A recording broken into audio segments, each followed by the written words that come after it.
Jadi Semuanya kita aja. jumpa lagi di sesi talk show from home. Aku sebentar mute dulu supaya tidak banyak yang ini.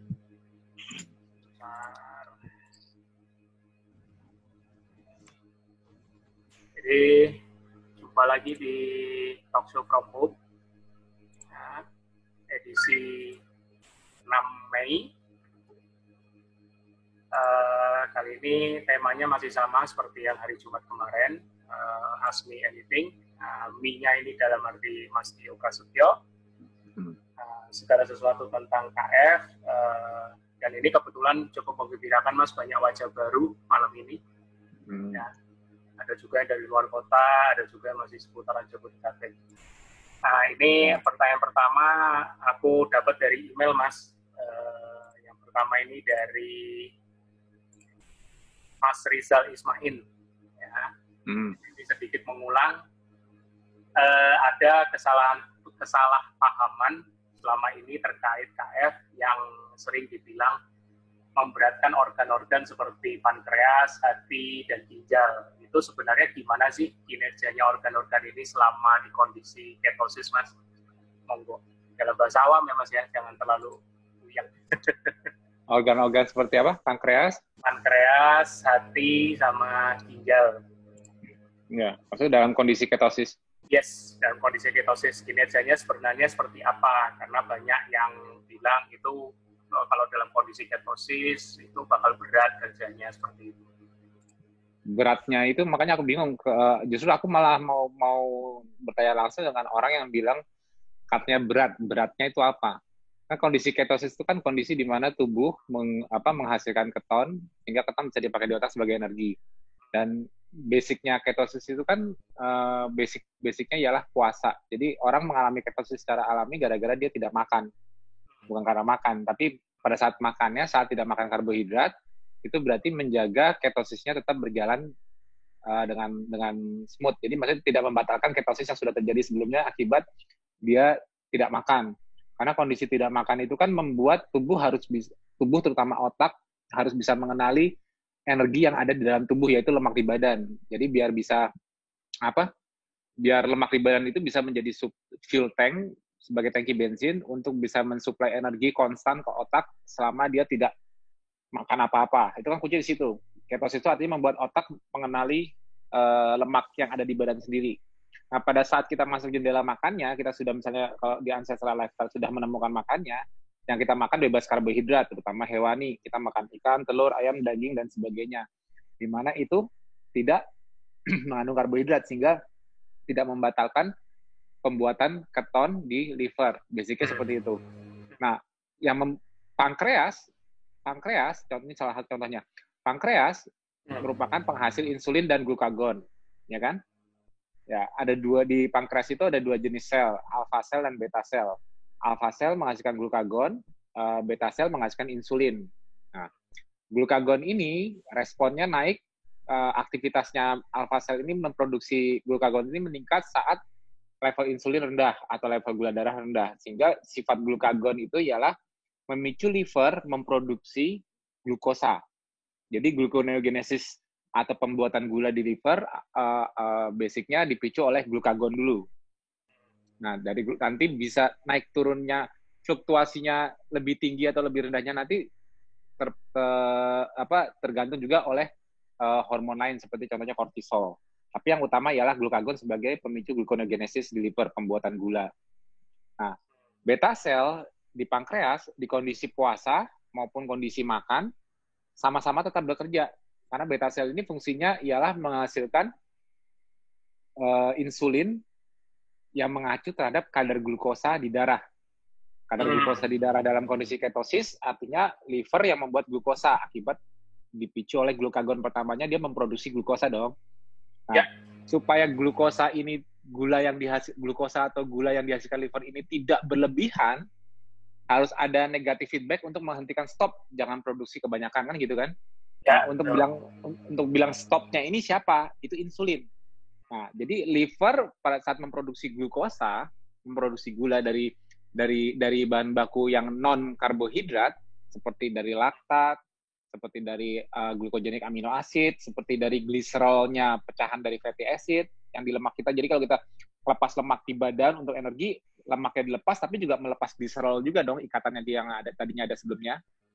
Nah, gliserol ini kan juga merupakan sumber bahan baku pembuatan glukosa. Nah, jadi gliserol yang menjadi bahan baku pembuatan glukosa ini kan bakal diproduksi terus oleh liver menjadi bentuk glukosa terus ke darah. Nah, pada saat dia sudah terlepas ke darah, siapa yang bilang stop, jangan kebanyakan lagi gulanya. Yang bilang stop itu tetap insulin. Nah, jadi gula yang dihasilkan oleh liver itu sendiri disensing oleh beta cell dengan cara juga glukosanya masuk ke dalam beta cell dan itu memicu sekresi dari insulin. Jadi insulin tetap bekerja sebagai negatif feedback. Negatif feedback ya. Negatif feedback itu kan bahasanya nggak terlalu rumit ya, maksudnya. Jadi kalau ada sesuatu input, supaya input ini tidak berlebihan, kontrolnya apa? Stopnya apa? Insulin. Itu namanya disebut negatif feedback. Jadi di mana pas saat insulin nanti menghasilkan sebagai negatif feedback tadi itu, jadi kadar glukosa di liver tidak berlebihan. Nah, insulin yang juga merupakan negatif feedback dari glukosa tadi itu, insulin juga merupakan negatif feedback buat lemak-lemak di tubuh. Jadi gimana supaya pada saat kita tidak makan apa-apa, lemak di pipi, perut, paha kita kan dilepas untuk energi. Tapi apakah harus dilepas semuanya, dibanjirin darah kita dengan lemak dari sel? Jadi anggap aja pipi, perut, paha kita yang lepas lemak itu kan melepas lemak darah, apakah itu harus banjir dikeluarin semua? Secepatnya dihabisin. Gitu. Ya, kalau lemaknya dikeluarin semua kan otomatis kan sumber bahan baku untuk membuat keton kan juga meningkat drastis, otomatis ketonnya juga tinggi drastis kan. Jadi ketonnya kan juga bisa ketinggian ketonnya, lebih dari dibutuhkan. Nah, kontrolnya di mana yang membuat stop, jangan kebanyakan produksi keton. Berarti harus ada yang bisa menghentikan produksi keton untuk tidak berlebihan supaya tidak ketoasidosis. Tapi menghentikannya bukan langsung di liver. Menghentikannya dari jalur supply-nya. Siapa yang menyuplai untuk membuat keton, bahan baku keton itu apa? Lemak kan, lemak bebas kan? Free fatty acid kan? Ya. Nah, lemak bebas itu asalnya dari mana? Pipi, perut, paha, dan sebagainya. Nah, yang menghentikan dari gudang ya, dari gudang di tubuh kita, di bawah kulit kita. Bagaimana itu supaya tidak keluar semua?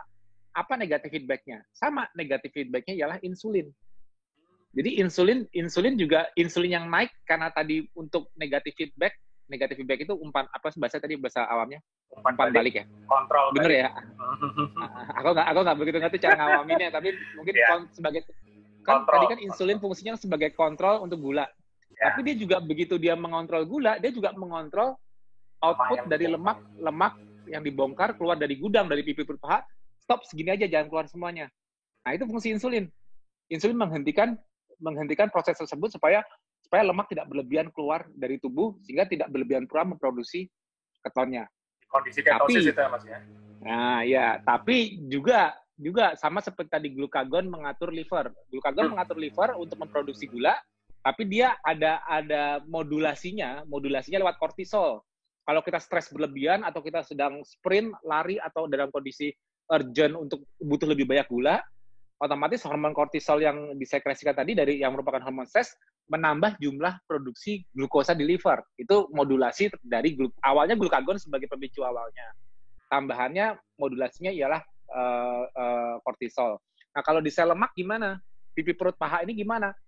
Dia kan keluarnya itu kan berdasarkan level jadi kalau kita nggak makan kan insulin turun. Insulin rendah. Sama juga seperti kita tidak makan karbo, insulin kan lebih rendah dibanding saat makan karbohidrat. Nah, insulin yang rendah itu merupakan sinyal bagi sel-sel di tubuh, sel-sel lemak di pipi, perut, paha ini untuk melepaskan lemak ke darah.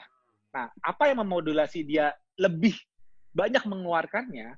Nah, sinyal modulasi tambahannya itu contohnya epinefrin dan norepinefrin, adrenalin. Misalnya kayak kita lagi sprint, kita lagi butuh tenaga cepat, kita lagi dalam kondisi stres, kita harus cepat mendapatkan energi dari fuel di badan kita sendiri. Bagaimana cara mendapatkannya?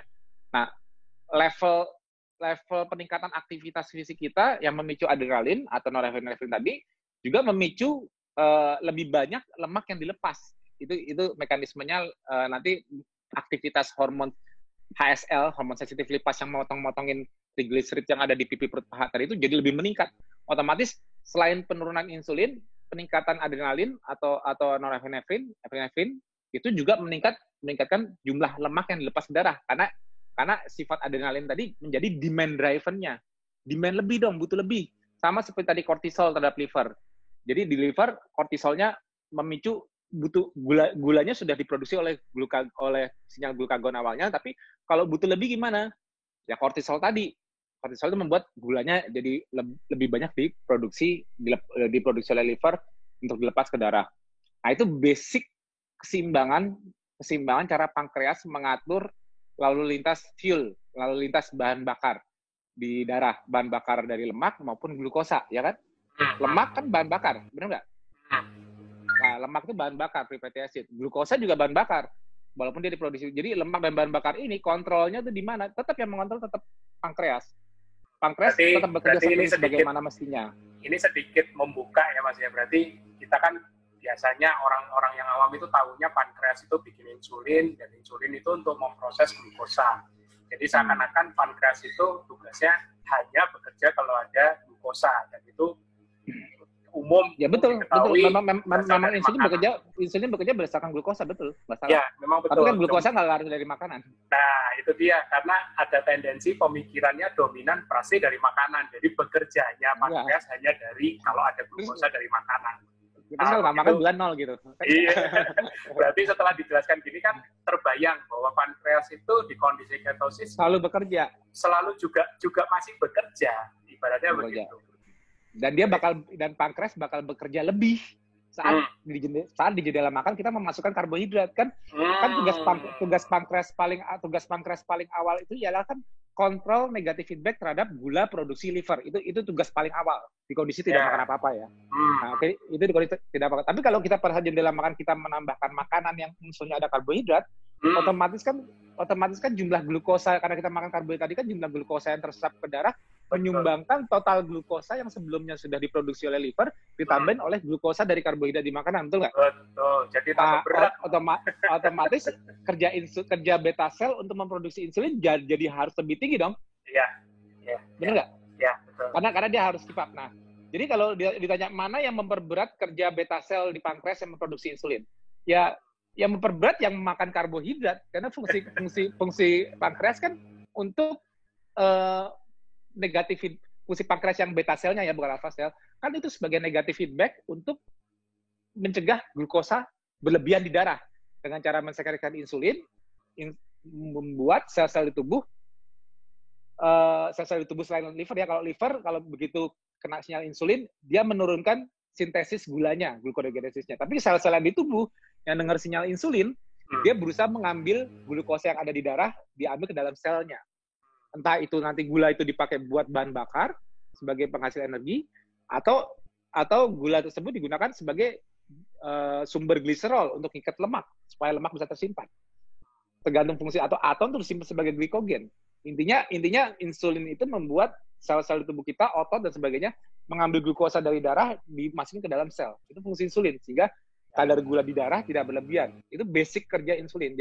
Jadi kalau mau lihat cara kerja pankreas dengan melihat cara kerja pankreas seperti itu, coba dipikir sendiri. Yang memperberat ialah pankreas yang hanya bekerja sebagai negatif feedback terhadap pembuatan gula di liver secara alami di kondisi puasa maupun kondisi makan, tetap gluconeogenesis selalu berjalan walaupun levelnya lebih rendah saat sudah makan, tapi tetap ada, dan fungsi basic dari pankreas beta sel pankreas itu ialah negatif feedback supaya tidak berlebihan.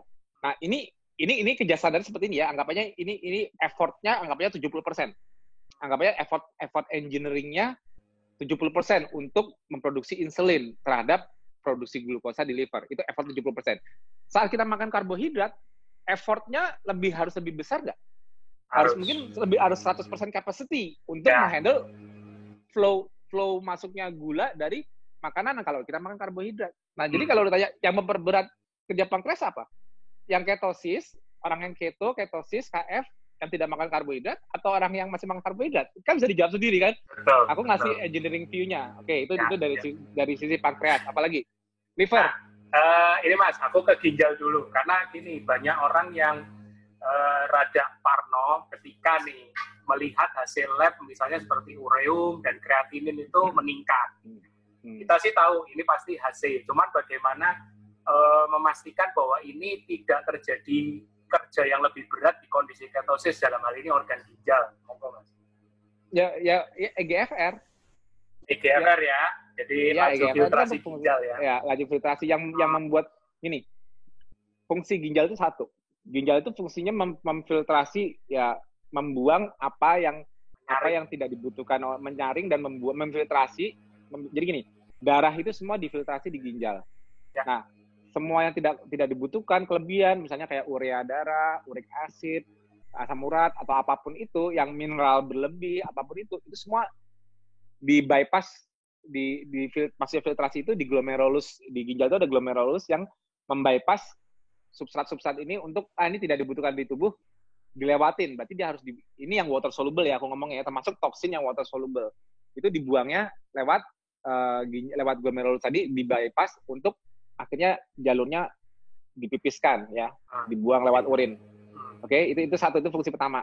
Nah, glomerulus ini juga memfiltrasi, mencegah protein kan ada di darah juga dong. Di darah kita ada protein dong. Benar nggak?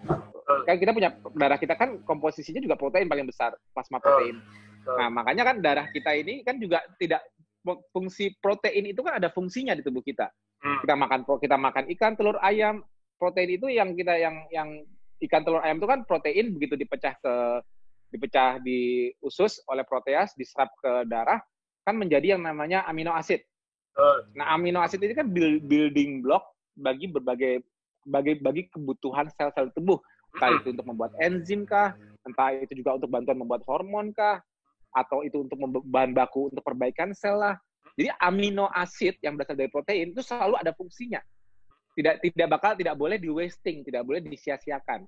Nah, jadi fungsi glomerulus di ginjal ini pada saat memfiltrasi darah, melewati darah supaya yang substrat yang nggak dibutuhkan keluar, tapi dia tidak boleh membiarkan protein ikut keluar.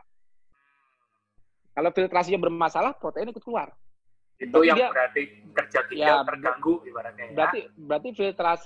Berarti permeabilitas atau kemampuan memfiltrasi yang nggak boleh keluar malah jadi keluar. Berarti ada, gampangnya kayak lebih leaky, gampang bocor.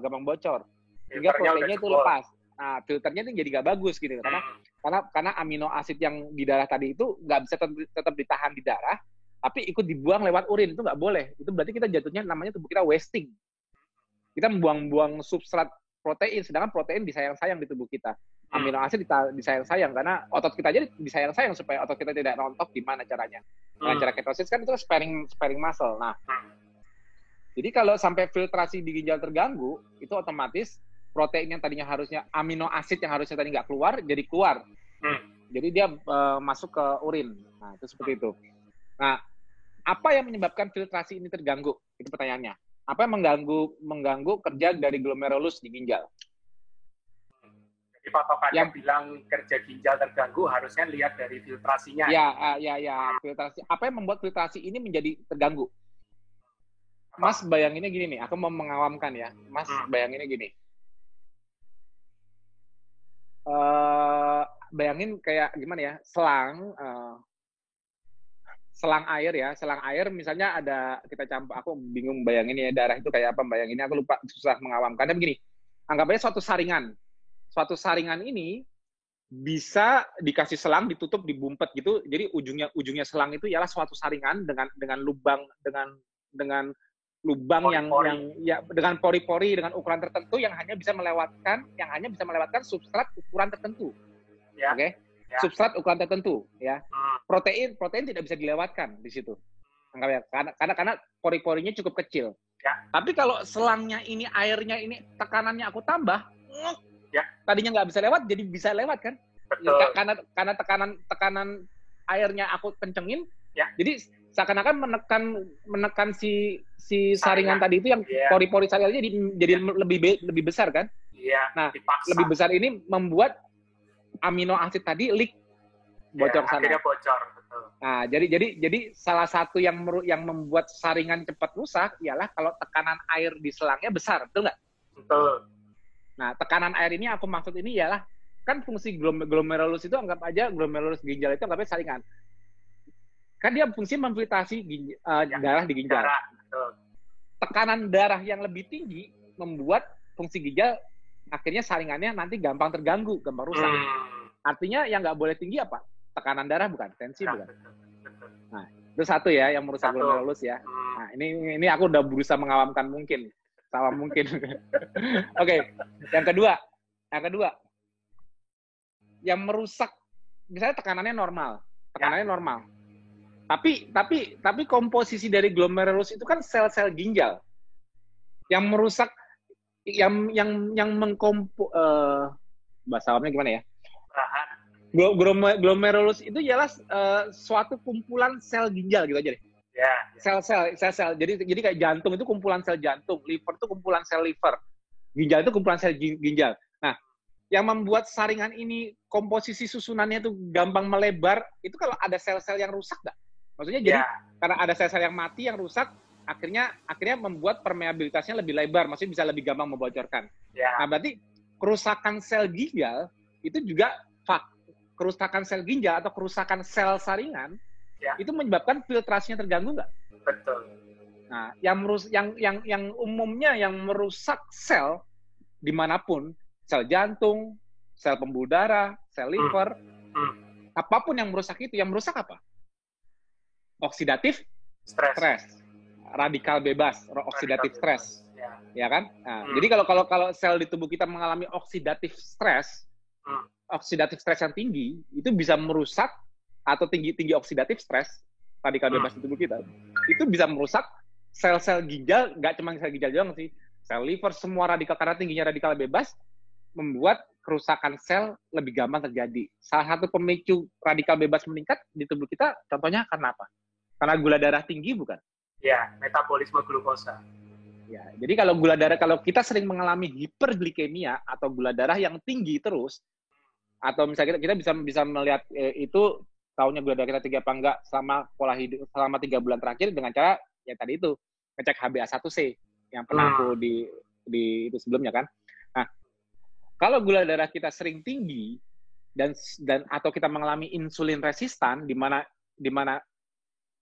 beta sel pankreas sudah mensekresikan insulin tapi gulanya nggak mau turun karena sel-sel di tubuh kita nggak, yang tugas tadinya harusnya kalau insulin didengar dia bakal mengambil glukosa dari luar dimasukin ke dalam sel untuk fungsi apapun itu, entah untuk bikin energi maupun untuk ikat lemak, intinya diambil dari jalanan dari darah masuk dalam sel. Ini nggak mau melakukan itu. Artinya sel-sel tubuh kita tuh insulin resistan, nggak mau. Insulin sudah disekresikan oleh pankreas, tapi sel-sel tubuh nggak ada yang mau dengerin, nggak mau diambil gulanya. Artinya itu namanya insulin resistan. Insulin resistan menyebabkan gula darahnya sering tinggi dong di darah.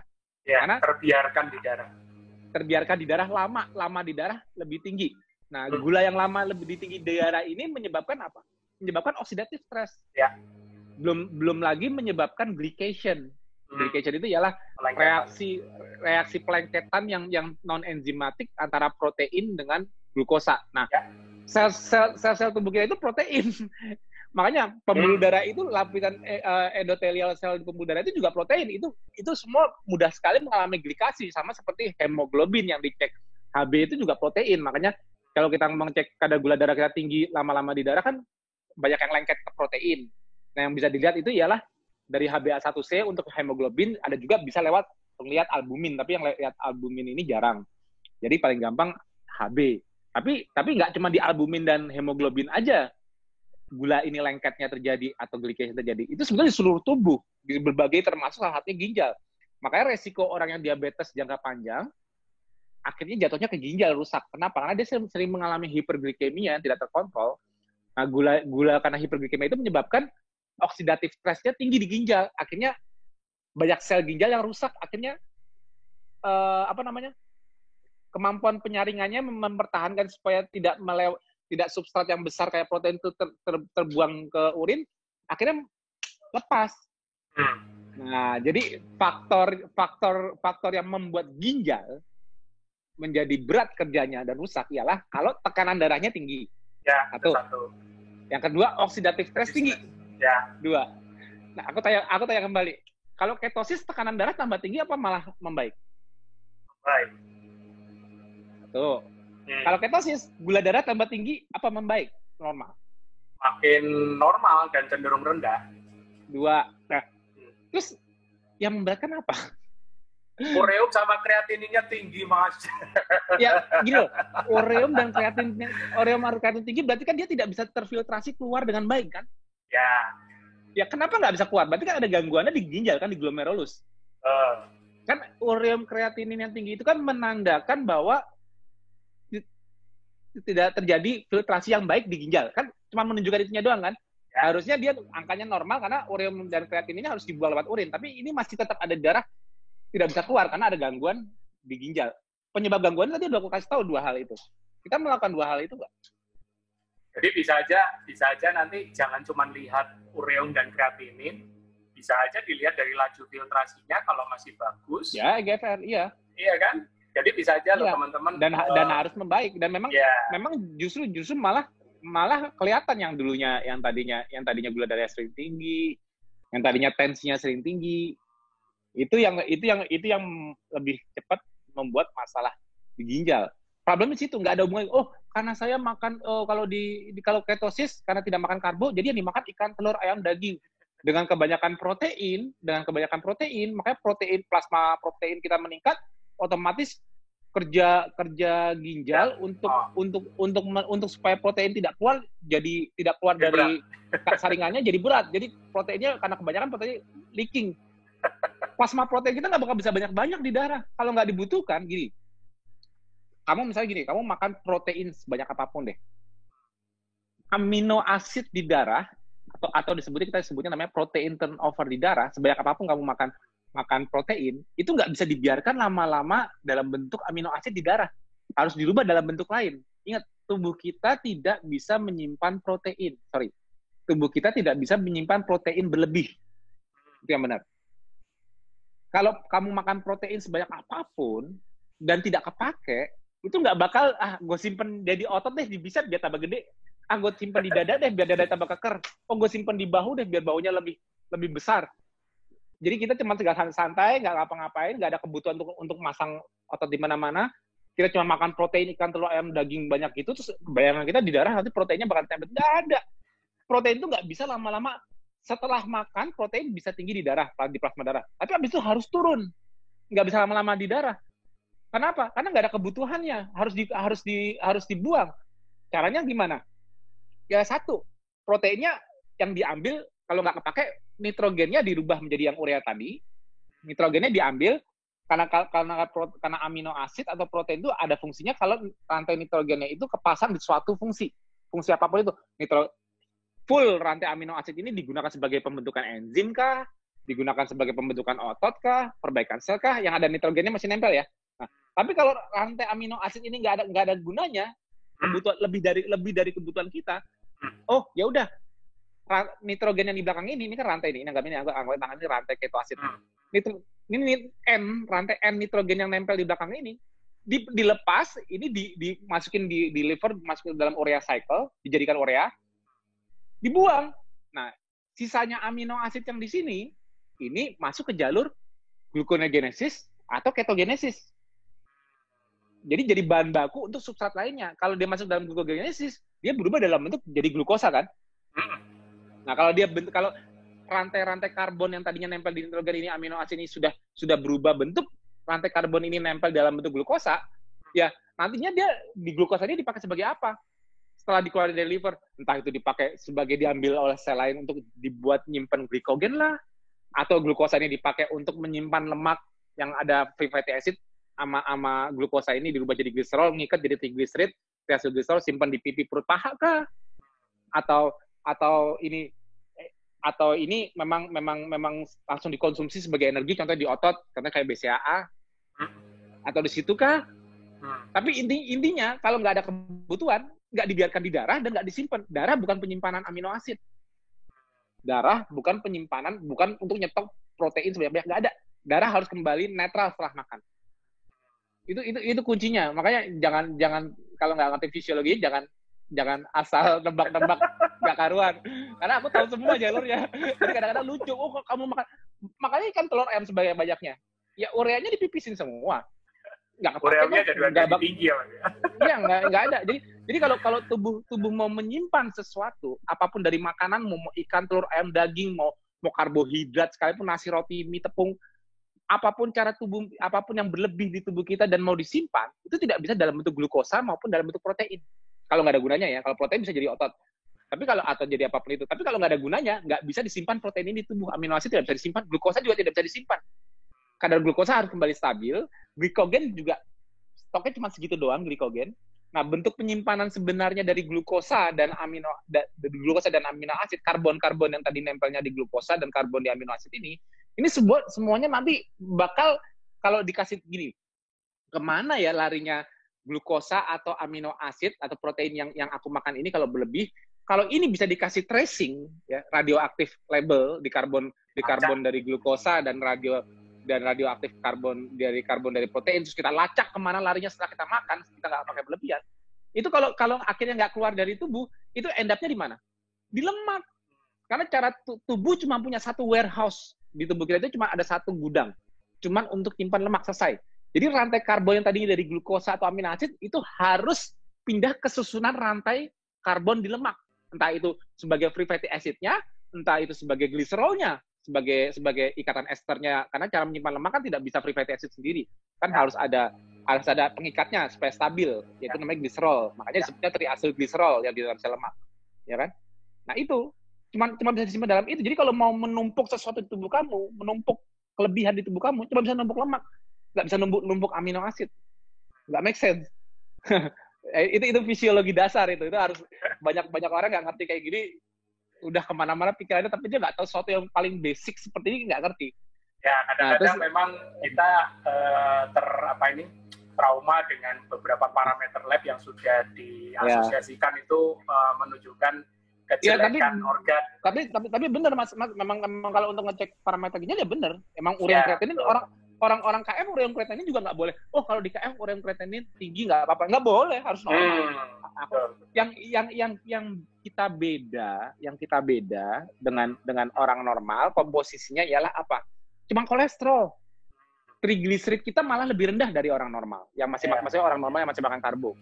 Kolesterol kita lebih tinggi bukan karena kolesterol di makanan. Yang membuat kamu kolesterol tinggi bukan karena kamu makan kolesterol banyak-banyak. Coba, kamu makan lemak banyak-banyak, sama kamu nggak makan 3 hari, kolesterolnya tinggian mana? Cek aja sendiri kalau nggak percaya. Tinggian nggak makan 3 hari. Jadi aku bilang, itu keseimbangan yang berbeda. Tapi untuk fungsi, SGOT, SGPT, fungsi liver, fungsi ginjal, dicek, buktinya kamu udah KF, cek dong SGOT, SGPT kamu jadi jelek nggak? Dicek dong ureum kreatin kamu jadi jelek nggak? Dari orang sehat, kalau perlu jangan orang diabetes yang ada HC-nya. Dari orang sehat, ikutin KF, makan tanpa karbohidrat, cek apakah benar ureum kreatinmu bakal rusak setelah berapa bulan KF. Aku udah 11 tahun loh. Apakah ginjalmu bakal rusak setelah gara-gara kamu cuma makan ikan telur ayam? Apakah liver kamu bakal rusak, SGOT SGPT-nya bakal tinggi terus karena bayangannya, yang dimakan ikan telur ayam lemaknya nanti bakal memberatkan liver. Salah. Ini sekarang udah selesai ya ginjal ya, mau kemana? Mau ke liver. Nah, liver. Apa yang memberatkan liver? Coba aku mau tanya, apa yang memberatkan liver? Oh, liver kerja keras karena orang tahu kalau liver itu bermasalah, umumnya ya ini dua penyakit seperti sirosis ya. Umumnya itu ialah fatty liver. Livernya berlemak. Jadi bayangannya kalau kamu makan lemak, liver kamu berlemak. Terus membayangkan itulah yang membuat kerja liver jadi berat. Ya kan? Memang kalau kamu makan lemak, lemaknya siapa yang makan duluan? Nih, kita ulang kembali ke basic fisiologi manusia. Dari makanan ada 3 makronutrisi, karbohidrat, protein, dan lemak. Oke? Ya. Kalau kamu makan karbohidrat dan protein, begitu keluar dari lambung masuk ke usus, dan usus menyerap karbohidrat menjadi bentuk glukosa, protein menjadi bentuk amino asid. Nah, glukosa dan amino asid, bypass pertamanya setelah keluar dari usus untuk masuk ke darah, jalur portal itu jalurnya masuk sebelum didistribusikan dipakai seluruh tubuh, ialah apa? Liver. Jadi liver yang pertama kali memproses protein dan karbohidrat. Liver yang pertama kali memproses amino asid dan glukosa. Itu basic fisiologi dasar. Ya. Kalau ada nakas di sini, buka lagi bukunya. Harus tahu, ini nggak boleh lepas. Karena nanti udah tinggi-tinggi jadi ahli gizi, udah tinggi-tinggi, tapi basic kayak gini nggak ngerti ya. Jadinya semua kalau basic depan para newbie. Nggak, maksudnya gini, kalau basic fisiologi kita nggak kuat, ya kita itu membayangkan sesuatu jadi oh ini gara-gara ngeliat sesuatu dari eksogenus tapi kita nggak tahu apa yang terjadi dengan tubuh kita. Salah. Jadi ini aku refresh lagi kembali. Makanya kenapa aku lebih senang mengajarkan orang dari sisi engineering view. Misalnya kita jadi kita engineer, kita bukan menciptakan tubuh, tapi kita mempelajari tubuh itu mesinnya gimana sih. Ini kan ciptaan Allah tubuh kita. Dari engineeringnya penciptaan ini, gimana cara tubuh bisa memproses makanannya, apa-apanya, kenapa harus gini, keseimbangannya di mana, negatif feedback di mana, kontrol di mana, itu disebut namanya engineering view. Kalau kita bisa melihat engineering dari sisi engineering gini, kita tahu gini loh. Kebanyakan orang, oh ini makan ini sehat, makan ini sehat. Anggapnya gini, ini mobil. Oh, kayaknya Shell lebih bagus. Oh enggak, kayaknya Pertamax yang lebih bagus. Oh enggak, kayaknya apa, bensin ini lebih bagus misalnya. Nyoba-nyoba bensin, lihat outputnya nanti badan gimana. Kalau aku nggak gitu cara ngeliatnya. Tahu mesinnya dulu, tahu apa yang dibutuhkan mesinnya, baru pilih bensinnya. Bukan nyoba-nyobain bensin. Bukan tebak-tebakan, oh bensin ini dikasih aditif gini-gini, jadi aditif atau vitamin apa-apa, jadi mesinnya lebih bagus kerjanya. Jatuhnya itu kayak apa ya? Aku sering lihat kayak gitu. Soalnya gini, aku di lapangan itu orang yang menciptakan diet apapun di mana-mana, basic berpikirnya ialah lihat makanannya. Aku sering banget lihat kayak gitu karena dan mereka blank sama sekali apa yang terjadi di tubuh, blank sama sekali. Makanya sorry, aku nggak pernah nge-follow siapapun, mau yang keto 2 negara aku nggak follow. Ini semua original aku karena aku belajar sendiri. Jadi tahu dulu apa yang dibutuhkan oleh tubuh, tahu keseimbangannya di mana, baru pilih bensinnya apa. Makanya kita udah bakal tahu outputnya nanti seperti apa. Baik atau tidak seperti apa, bukan dicobain terus bensin ini, ini karena ini banyak aditifnya, ini pasti mesinnya lebih ngebut, performa lebih tinggi, bakal bagus. Nggak seperti itu. Sesuai kebutuhan. Tubuh itu punya keseimbangan sendiri. Oke, kembali lagi tadi. Cara khusus liver ialah organ yang pertama kali memproses semua protein yang kamu makan, semua karbohidrat yang kamu makan, pertama kali memproses liver. Jadi liver bakal mengatur berapa yang mau dilepas ke darah, berapa yang langsung dikonvert dalam bentuk lain. Contohnya dalam glukosa maupun amino asid. Nah, kayak contohnya protein, kita makan protein. Liver, kalau untuk khusus untuk protein, metabolisme protein, ada yang di otot, ada yang di liver. Jadi ada beberapa dari protein kita makan, ada beberapa jenis yang tidak bisa dimetabolisme di liver, karena liver tidak punya enzimnya, contohnya BCAA. Jadi BCAA itu bagian dari komposisi kita makan ikan, telur, ayam itu ada BCAA-nya. Jadi kalau kita makan itu, branch chain amino asidnya itu begitu sama-sama masuk lewat ke liver dulu, ke darah. Setelah amino asid ini masuk ke darah, masuk ke liver dulu, tapi yang BCAA dilepas dulu. Karena ini yang bisa memproses, yang punya enzimnya cuma di otot. Jadi biar langsung ke darah, biar dipakai sama otot dulu. Tapi jenis amino asid lain diproses dulu di liver. Kalau liver butuh untuk tambahan buat gula, dia pakai dulu buat tambahan buat gula. Kalau dia udah lebih, apa? Dia bypass ke darah, biar akhirnya bisa dipakai oleh sel-sel tubuh lain untuk bahan baku, untuk kebutuhan amino asid mereka sesuai kebutuhan masing-masing. Jadi first bypass-nya dari penyerapan protein ialah liver. Liver pengontrol distribusi dari gula, glukosa dari karbohidrat maupun protein, amino asid dari protein sebelum dilepas ke darah ya. Itu dari dua jenis makronutrisi yang ada di makanan, karbohidrat dan protein, oke? Yang ketiga, lemak. Kan makanan kita cuma karbohidrat, protein dan lemak. Apalagi selain mikronutrisi ya, aku mikronutrisi belakangan. Kan makronutrisi cuma 3. Kontrol 2 hal ini, protein, karbohidrat dan protein semua ada di liver. Ya kan? Terus ada yang membayangkan, oh liver berat gara-gara fatty liver tuh gara-gara lemak. Padahal mereka nggak tahu, kalau kamu makan lemak itu first bypass setelah diserap oleh usus masuk ke dalam darah. Itu sebenarnya jalur portalnya itu bukan langsung ke darah, bukan langsung ke liver. Beda sama itu, portalnya itu namanya lymphatic portal. Portal itu port. Ada port jalur. Ini port. Nah, jalur lah. Aku bahasanya agak susah kalau suruh awam banget. Itu ada Mas Budi. Nah, port atau jalurnya itu beda. Kalau yang amino asid sama glukosa tadi langsung ke liver, portnya lemak ini ke limfatik. Kenapa? Karena lemak itu solubilitasnya itu rendah. Maksudnya nggak soluble dengan darah. Iya, nggak soluble. Makanya dia harus lewat jalur limfatik dan dia sebelum lewat jalur limfatik pun lemak dari makanan kita mesti dikemas oleh lipoprotein yang fungsinya untuk membuat dia bisa soluble. Karena kalau lemak sendiri tidak soluble, tidak larut, harus ada kurirnya yang membuat dia menjadi lebih soluble. Ya, itu chylomicron yang kalau dari usus.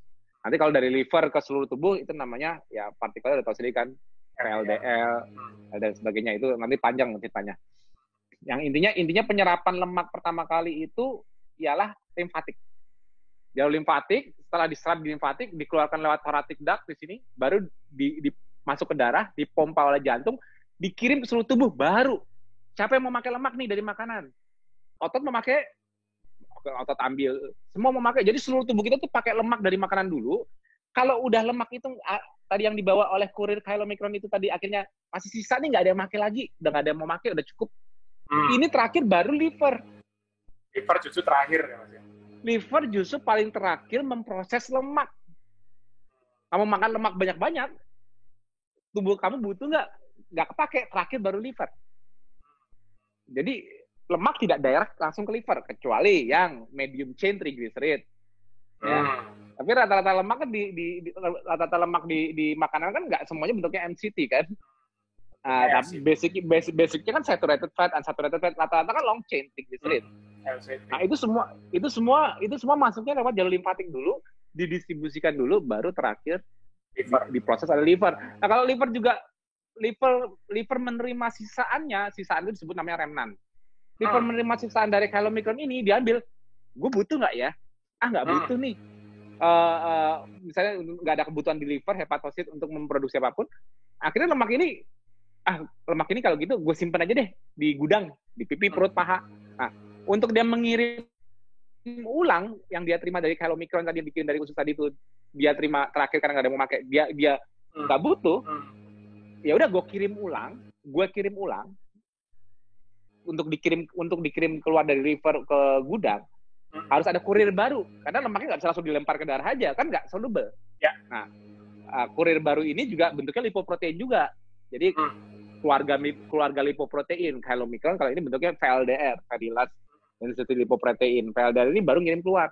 Nanti VLDL dikeluarin dari liver, di darah, baru. Siapa nih? Masih ada yang mau pakai nggak? Otot tetap nggak mau pakai. Ya udah, berarti end up-nya VLDL nantinya itu yang bakal ngambil isinya dalamnya lemak itu ialah apa? Sel lemak. Ya. Sel lemak bakal mengambil isinya VLDL, tapi untuk sel lemak bisa menyimpan lemak yang di bawah VLDL tadi, sel lemak harus bisa memasangkannya dengan ikatan esterifikasi dari gliserol. Jadi sel lemak juga butuh glukosa. Baru triasil gliserol ini bisa disimpan. Nah, itu basic sirkulasinya ya. Basic sirkulasi lemak dari makanan. Nah, bagaimana justru gini loh. Mau tahu nggak cara liver paling cepat dapat lemak? Mau tahu nggak cara liver dapat lemak? Liver itu lebih cepat dapat lemak bukan saat kamu makan, justru saat kamu tidak makan. Karena lemak yang bisa langsung ke liver dengan cepat di peredaran darah ialah lemak yang ada di tubuh sendiri. Lemak yang ada di perut, visceral fat itu lebih cepat lagi ke liver. Lemak pipi, perut, paha kita memang begitu dilepas bisa aja diuptake oleh otot dan sebagainya dulu sebelum akhirnya ke liver. Tapi yang paling cepat kalau kita buncit perutnya, visceral fat kita tinggi, itu lebih cepat ke liver. Lebih cepat menyumbang lemak ke liver saat dia dilepas dari di jendela puasa, kita tidak makan, dilepas. Jadi liver itu justru malah mendapatkan substrat untuk energinya dan juga untuk pembuatan keton kalau kita ketosis di kondisi jendela puasa, bukan di kondisi jendela makan. Makanya normalnya keton justru malah lebih rendah di jendela makan, bukan di jendela puasa. Makin panjang puasanya makin tinggi ketonnya. Begitu. Jadi teorinya makan lemak memberatkan liver udah aku patahkan di situ, dari jalur penyerapannya udah salah. Yang membuat liver bekerja berat itu kalau liver itu harus melakukan suatu kerja yang merubah sesuatu untuk disimpan. Segini. Aku nggak butuh nih kebanyakan, tapi aku harus bisa membentuk nyimpan. Contohnya gini ya, glukosa. Ingat nggak tadi? Ya. First bypass pertama dari kita makan karbohidrat, nasi, roti mie, tepung dan sebagainya itu. Bypass pertamanya setelah dia menjadi glukosa masuk ke darah, portalnya ialah hepatic portal. Nah, begitu masuk hepatic liver dulu. Nah, begitu masuk hepatic portal, liver yang harus diset kebutuhan di lapangan banyak nggak? Nggak semuanya langsung dilepas ke darah. Kalau kira-kira nggak banyak, dia udah langsung buru-buru memproses gula ini menjadi bentuk lain untuk disimpan, karena gula nggak boleh tinggi di darah dong, benar nggak? Ya, nggak boleh dibiarin di darah. Nah, gula ini harus dirubah menjadi bentuk yang disebut namanya triglyceride atau triacylglycerol juga. Dalam proses yang disebut namanya de novo lipogenesis. De novo itu artinya Ya, membentuk lemak, membuat lemak di liver. Tapi bukan dari bahan. Bukan dari lemak. Bisa juga dari lemak, tapi dia juga butuh glukosa untuk bikin glycerol 3-fosfatnya. Ngikatnya tadi loh, Mas Budi. Nah, atau dia langsung gula itu sendiri dirubah menjadi lemak dan juga glycerol 3-fosfatnya. Jadi triglycerid juga. Jadi kalau liver harus buat triglycerid banyak-banyak, itu liver kerja berat. Nah, kalau liver harus buat triglycerid banyak-banyak, liver itu kerja berat, artinya apa? Penyebabnya apa? Karena glukosa yang tinggi di darah, bukan? Sehingga liver yang harus bertugas untuk menyingkirkan glukosa dari darah ke bentuk yang bisa disimpan, benar nggak? Yaitu lemak. Karena kan ingat penjelasanku sebelumnya, tubuh kita tidak punya gudang untuk nyimpan gula. Glikogen hanya sementara. Tubuh kita punya gudang cuma untuk nyimpan lemak. That's it, that's all. Jadi apapun kelebihan gula harus dirubah jadi lemak. Kalau mau disimpan, sama seperti amino asid juga harus dirubah jadi lemak. Nah, prosesnya itu de novo lipogenesis, prosesnya itu di liver. Nah, liver itu berat kalau dia harus membuat lemak banyak-banyak dari ekses glukosa yang tidak diambil di mana-mana. Atau first bypass dari glukosa yang tinggi. Dia harus berubah itu menjadi bentuk yang bisa disimpan. Dia itu kerja keras di sini. Kerja keras untuk butuh energi besar untuk buat lipid. Ya. Kalau kita memecah lipid untuk tenaga, kita dapat energi kan. Tapi kalau kita harus mengubah bentuk glukosa menjadi lipid, butuh energi kan, kebalikannya butuh kita. Karena lipid atau lemak tidak tadi kalau kita makan atau kita puasa, lemak dilepas ke darah itu untuk dapat tenaga. Tapi kalau ini lipogenesis kebalikannya, dia membuat lemak, membentuk suatu substrat yang tadinya bukan lemak menjadi bentuk lemak, butuh energi. Nah, yang menjadi beban suatu organ itu kalau dia harus punya effort untuk mengeluarkan energi, bukan? Iya. Effort energi untuk membuat sesuatu. Bukan menerima energi dari lepasnya lemak di pipi perut paha seperti kondisi puasa, betul nggak? Nah, jadi yang memberatkan itu kalau liver itu kerja berat kalau dia harus buat lemak ya. Ingat, liver itu kerja keras kalau liver harus buat lemak. Nah, terus kenapa juga end up-nya liver bisa fatty liver? Itu yang aku bilang namanya akhirnya jadi lipotoxicity. Itu akibat karena insulin resistan. Dimana gini, logikanya gula kalau insulin semua dengerin, gula itu diambil oleh sel-sel tubuh. Tapi kan insulin resistan adalah kondisi di mana gula tetap dibiarkan di darah. Akhirnya insulin ini yang bisa dengar itu karena ototnya sudah tidak insulin sensitif, karena sel-sel lemak sudah nggak insulin sensitif artinya nggak bisa dengar. Akhirnya dia mencari organ-organ di tubuh yang masih bisa dengerin perintah gua.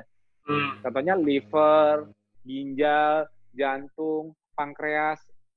Itu kan organ-organ yang punya fungsi tapi bukan sebagai penyimpan lemak, bukan? Benar nggak? Ya. Fungsi liver, jantung itu untuk nyimpan lemak apa bukan? Kan nggak. Dia kan fungsinya malah fungsi oksidatif. Malah ini harusnya kerjanya pompa jantung. Fungsinya malah dia butuh bakar lemak, bukan nyimpan lemak. Ya kan, jantung. Atau liver, fungsi distribusi enzim. Atau ginjal. Enggak, mereka itu organ-organ yang tidak ada fungsi untuk sebagai penyimpanan lemak. Tapi karena sel-sel lemak di tubuh pipi perut paha kita udah anggap aja udah gendut maksimal. Sorry. Udah gendut maksimal atau kita sudah insulin resistan sehingga sel lemak tidak bisa mendengarkan atau udah ada inflamasi di sel-sel lemak sehingga tidak bisa menarik lemak lagi. Akhirnya end up-nya lemak-lemak tadi di darah begitu juga gulanya harus disimpan ke bentuk penyimpanan lemak di organ-organ yang masih bisa dengerin insulin. Akhirnya siapa yang nyimpen? Ya organ-organ yang masih dengerin tadi. Ya liver, pankreas juga jadi berlemak, jantung juga jadi berlemak, ginjal jadi berpengaruh. Itu disebut namanya lipotoxicity. Di mana lipid berakumulasi di sel-sel organ-organ yang bukan terdedikasi diciptakan untuk sebagai penyimpan lemak. Yang aku bilang tadi, berkumpulnya di liver, di jantung, itu lipotoxicity namanya. Nah, dimanapun itu. Nah, itu yang disebut namanya lipotoxicity. Jadi penyebabnya organ-organ ini jadi penyimpan lemak karena apa? Karena kamu makan lemak, apa kamu insulin resistan? Karena kamu insulin resistan. Nah, sekarang aku tanya, kamu insulin resistan gara-gara apa? Gara-gara gak makan karbo apa nggak makan karbo? Kan gampang jawabannya. Akhirnya kan etiologinya, akar masalahnya dari suatu masalah yang dibayangkan sebelumnya kan ketemu semua kan. Karena kita tahu fisiologinya, karena kita tahu jalur mekanismenya kenapa itu bisa jadi awalnya. Itu. Ini teman-teman jangan yang... pusing dulu ya. Ini aku rekam, jadi nanti bisa diputar berulang kali ke ujian. Tidak ada pertanyaan ulangan. Jadi kalau misalnya merasa tidak pede untuk sedikit bisa yakin gitu ya, apa betul ini ketosis ini bisa memberatkan kerja kita, organ-organ itu, diulang lagi terus-menerus ya. Nah, ini Mas, satu pertanyaan kita langsung dari Mbak Amelia. Mbak Amelia, cek sound. Halo Mbak Amelia. Oke, sambil menunggu, ini kurang lebih pertanyaannya gini Mas, beliau ini punya salah satu saudara keluarga pengidap kanker serviks stadium 3, usia 70 tahun dengan BB 38 kilo. Tadi sempat nanya nih, kalau tubuh sudah nggak punya lemak, itu gimana? Kan beratnya cuma 35 kilo dengan tinggi 160. Kira-kira ketosisnya gimana? Itu satu dulu Mas, nanti ada 3 yang lain, muka-muka Mbak Amelianya sudah online. Ya sebetulnya 38 kilo itu bukan lemak yang hilang, itu ototnya habis. Karena dia serviksnya dia mungkin stadiumnya udah lanjut ya, mungkin ya. Karena dia sampai, aku udah nebak kalau udah sampai 38 kilo berarti dia sudah ada mengalami, mungkin sudah mengalami kachexia juga. Gimana? Itu kalau dicek gula darah dia tinggi loh. Nah, gula darah tinggi itu asalnya bukan karena dia itu mungkin malah nggak nafsu makan, mungkin makannya malah nggak banyak, tapi dia gula darahnya tinggi terus. Kenapa? Karena ototnya dirontokin, karena tubuhnya inflamasinya tinggi. Ya karena serviks itu cancer, dan itu akhirnya kalau inflamasinya tinggi, minta gula tinggi, akhirnya memicu namanya kachexia. Jadi ototnya itu dihancurin sarkopenia. Aku interrupt, barusan Mbak Amelia info dia sepertinya mic-nya agak bermasalah. Dia pakai teks saja. Gula darahnya 85 Mas. Tapi 38 itu dari pertama kali dia terdeteksinya gimana? Apa dia tiba-tiba serviks ini tiba-tiba udah langsung 30 dengan berat kurus gini, tiba-tiba dia punya serviks 38 apa gimana? Sejarahnya dulu aku mau tahu, aku nggak bisa tahu kalau belum tahu. Oke, Mbak Amelia apakah bisa mic-nya bisa dicoba? Jadi Mas Tio bisa langsung ngobrol nih. Mbak Amelia juga bisa langsung ngobrol, apakah bisa Mbak Amelia? Iya. Ya, monggo Mas. Ya. Monggo Mbak. Ya, ceritain dulu gimana. Tahu-tahu 38 itu dari mana beratnya? Sejarahnya gimana? Halo Mbak Amelia. Bentar. Ini aku unmute dulu. Halo? Ya, monggo Mbak. Ya. Sudah saya unmute, monggo langsung. Iya, gini Mas. Jadi emang udah ketahuannya itu awalnya nggak ada gejala kanker serviksnya, tiba-tiba kurus nggak? Gimana? Dari dulu kurus? Dari dulu nggak kurus, ketika sudah diketahui kanker serviks stadium 3 itu, dari dulu tuh sebenarnya nggak kurus, badannya ideal, cuman kok makin lama makin kurus gitu, dan perutnya sering sakit. Akhirnya cek kan, itu inflamasi. Cek gitu, ternyata dia udah stadium 3 kanker serviksnya. Ya itu aku maksud, itu proses itu namanya kachexia. Dia makin kurus, ototnya habis. Kenapa? Karena inflamasinya tinggi terus. Pada saat inflamasi tinggi itu nggak mungkin gula darah segitu. Ini mungkin gula darah baru-baru ini aja, mungkin, tapi dia bisa menjadi seperti itu. Nggak mungkin dengan gula darah 85, nggak mungkin. Iya, udah 2 minggu saya suruh keto Mas ya. Awalnya itu gula darahnya itu 105. Pas cek pertama kali sebelum keto 105, kemudian nurut banget kan karena dia mau sembuh. Akhirnya kemarin cek gula darahnya udah 85 gitu. Cuman dia bilang, aduh saya nggak tahan Neng kalau nggak makan, karena memang tubuhnya itu nggak bisa bergerak. Kan kalau di grup, kan ikut grup CAKF nggak? Kan aku udah bilang kalau di atas, kalau yang manula itu kan tadi 70 tahun ya. Iya, sekitar itu, 68. Nah, justru malah aku bilang kalau di atas 60-65 tahun yang manula kan awal mulai KF justru jangan puasa dulu.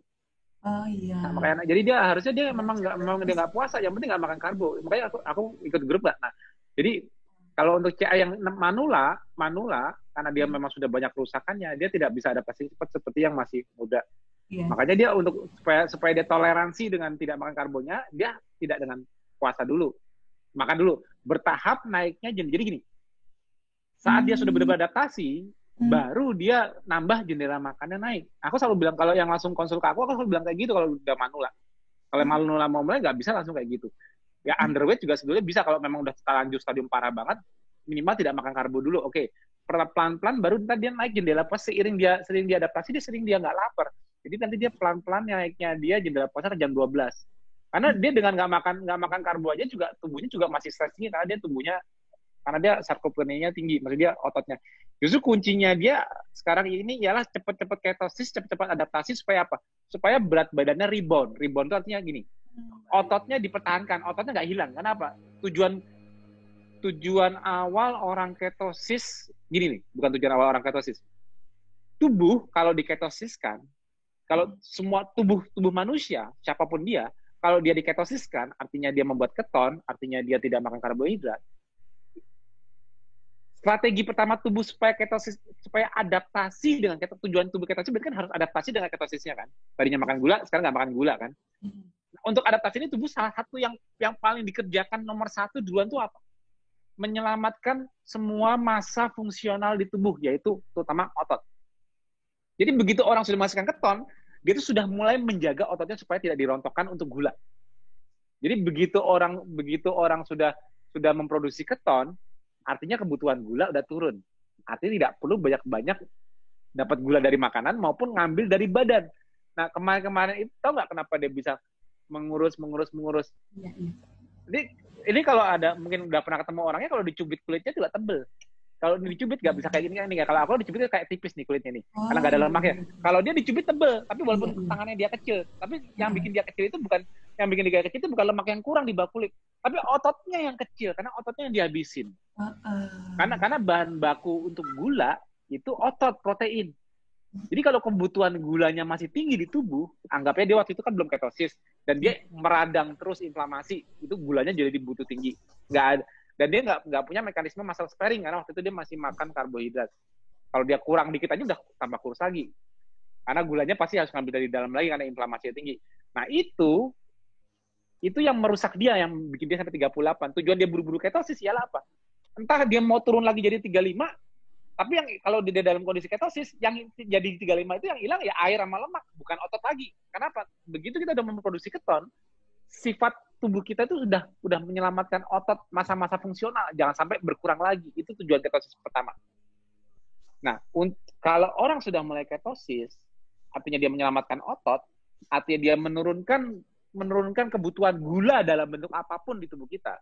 Contohnya inflamasi. Inflamasi itu kan ialah suatu mekanisme di tubuh dari sistem imun yang overreaktif, yang mengkonsumsi butuh banyak gula.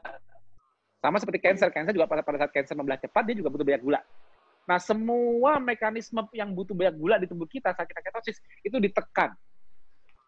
Kenapa?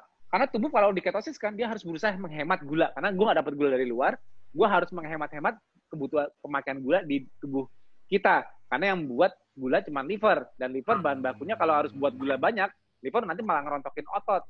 Gimana supaya nggak jadi, oke, semuanya yang normal ya. Semua yang normal, switch pakai lemak atau keton. Jangan ada yang pakai gula ya. Lu kan punya mitokondria. Kenapa lu harus ngotot pakai gula terus? Pakai lemak dan keton. Jadi yang pakai gula cuman sel-sel yang memang tidak punya mitokondria, contohnya sel darah merah. Itu kok.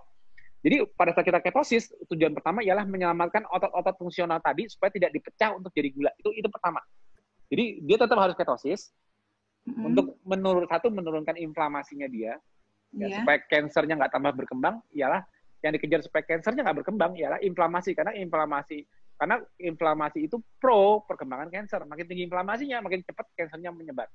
Jadi PR dia ialah menurunkan inflamasi, dan dia tetap bisa disupport karena dia kebutuhan dia. Jadi gini loh, kalau dia sebelumnya kekseksia, malah aku bilang begitu dia ketosis kayak orang kelaparan, karena dia rebound. Aku jamin. Kalau sebelumnya dia mengalami kekseksia, penurunan massa otot karena dia inflamasi tinggi, begitu dia ketosis, inflamasi turun, tubuh dia itu berusaha merepair kerusakan sebelumnya. Malah di saat kondisi seperti itu, kalau aku bilang dia malah kayak Lapar banget. nyari amino asid, nyari protein untuk struktural. Makanya dia kalau dipuasain malah nggak kuat, malah keliangan, malah gemeter, malah dingin badannya. Nah, justru ikutin pada saat dia mau nge-repair tubuhnya dia itu. Karena pada saat ketosis dia malah makannya lebih banyak dari seharusnya. Walaupun dia makan banyak, dia bisa tetap aja kehilangan lemak lagi dari sisa-sisa tadi yang ada di kulit tadi. Maka dia bisa aja turun jadi 35. Tapi dia makan banyak itu untuk memperbaiki berbagai kerusakan yang sudah terjadi sebelumnya. Nah, itu makanya aku bilang startnya jangan dari puasa kalau yang manula. Apalagi yang sudah pernah kacheksia, yang sudah pernah mengalami sarkopenia, kehancuran massa otot gara-gara kebutuhan inflamasi sebelumnya. Itu justru malah kita harus mengembalikan kebutuhan nutrisi dia yang sebelumnya hilang, proteinnya, bukan karbo lagi. Nah, jadi startnya seperti itu, makan. Jadi dia sebetulnya juga nggak butuh lemak banyak-banyak, dia butuh malah yang dia butuhkan sekarang malah amino asid. Jadi nggak usah pusing-pusing, oh dia banyakin minum PCO-nya, oh dia banyakin gajinya, nggak usah. Justru dia butuh repair sekarang, dia butuh amino asid. Hewani ya. Aku aja, ya intinya hewani, nggak usah mikir, oh aku banyakin mana ya lemaknya, enggak. Ada ikan dimakan, ada telur dimakan, ada ayam dimakan, dah. Yang dihindari hanya daging merah aja supaya glutaminnya tidak terlalu berlebihan di darah sehingga tidak memicu, tidak dipakai cancer untuk glutaminolisis. Karena cancer bisa pakai glutamin kalau dalam kondisi banyak juga. Jadi intinya dia itu ketosisnya tujuannya untuk buru-buru menekan inflamasinya dan juga menekan gula darahnya. Kalau gula darah rendah, otomatis inflamasi keturun rendah. Tapi dia butuh nutrisi amino asid untuk repair badannya. Dan yang dimakan apa? Hewani aja, ikan, telur, ayam. Nah, justru kalau saat dia lagi nggak bisa makan, bisa dibantu whey isolat, susu whey isolat kayak susu buat orang nge-gym. Nah itu kalau nggak bisa makan karena proteinnya harus yang gampang diserap, ya itu aja. Tapi kalau dia bisa makan ya nggak perlu itu, karena kan sama aja protein. Jadi intinya itu, dan dia ingat jalur detox dia harus tetap lancar, BAB-nya, tidurnya harus bagus, ya pokoknya 5 pilar dijaga semua di dia. Kecuali olahraga, dia kalau dari kondisi kacheksia tinggi dia belum bisa olahraga, aku jamin. Dia masih lemah. Dia recover aja dulu. Kalau udah berapa bulan, 2-3 bulan, ya sebulan 2 bulan lah kalau dia udah merasa fit kondisinya, baru mau olahraga nggak apa-apa. Tapi sekarang dia full recovery dulu karena dia udah banyak kerusakan di kondisi kayak gitu. Jangan diburu-buru ibaratnya Mas ya. Ya jangan buru-buru pengen rebound ototnya naik. Ya. Imunator Handi itu kan katanya kalau untuk penderita kanker dipakai 3 jalur gitu. Enggak, imunator Hani itu kalau dipakai 3 jalur sesuai dengan tujuan 3 jalur, Gini, kalau jalur kamu kalau punya masalah sembelit, masalah di lambung, pencernaan, apapun di jalur usus, intrarektal lewat anus. Kalau punya masalah di jalur rahim, misalnya dari sebelah rahim ada miom, ada apapun gitu, ada cervix, pokoknya apapun di jalur rahim, intravaginal lewat vagina. Kalau punya masalah, kalau yang umumnya secara sistemik, oral itu lewat mulut, bisa lewat sublingual, obat lidah, atau kena gusi. Yang penting kena gusi adalah ke sublingual.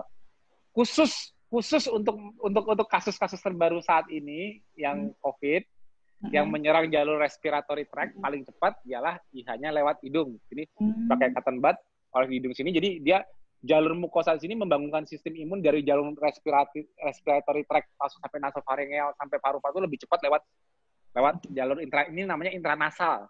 Intranasal jarang aku ajarkan karena belum ada kebutuhan dulu, kan COVID belum ramai kayak sekarang. Tapi kalau intranasal ini aku ajarkan sekarang untuk kalau yang udah ada gejala batuk kering, sesak atau apa, itu intranasal jauh lebih cepat untuk membuat imunnya cepat aktif melawan balik di jalur respiratory sesuai dengan virus yang lagi ramai sekarang untuk respiratory. Tapi kalau untuk cancer sesuaikan dengan jalurnya. Tapi misalnya dia ada masalah dengan misalnya dia diare atau BAB-nya nggak lancar, boleh aja intrarektal. Tapi kalau dalam kasus dia yang utama ya intravaginal dan oral. Oral ini sifatnya lebih sistemik. Ini ke seluruh tubuh. Jadi jalur mukosa utamanya yang bisa sistemik dari oral, tapi lebih cepat sesuai dengan jalur mukosa yang lebih dekat. Misalnya contohnya intrarektal untuk usus, intravaginal untuk jalur rahim, intranasal untuk respiratory tract. Mengenai ini ada baca kalau cranberries itu ternyata bisa untuk mencegah atau cranberries, buah cranberry. Saya baca gitu bisa untuk menghambat perkembangan dari sel kanker dan juga fleksi. Apa? Buah cranberry. Apanya dari cranberry yang bisa menghambat? Apanya, antioksidannya kah? Nggak tahu apanya. Cuman baca aja buah cranberry gitu karena itu tumbuh-tumbuhan, jadi pengen tanya apakah boleh dimakan sama. Iya, aku sih gini. Kuncinya ikhtiar. Kalau aku nih gini loh. Mbak tuh ngomong sama seorang engineer loh. Aku nggak pernah lihat apa yang dimakan.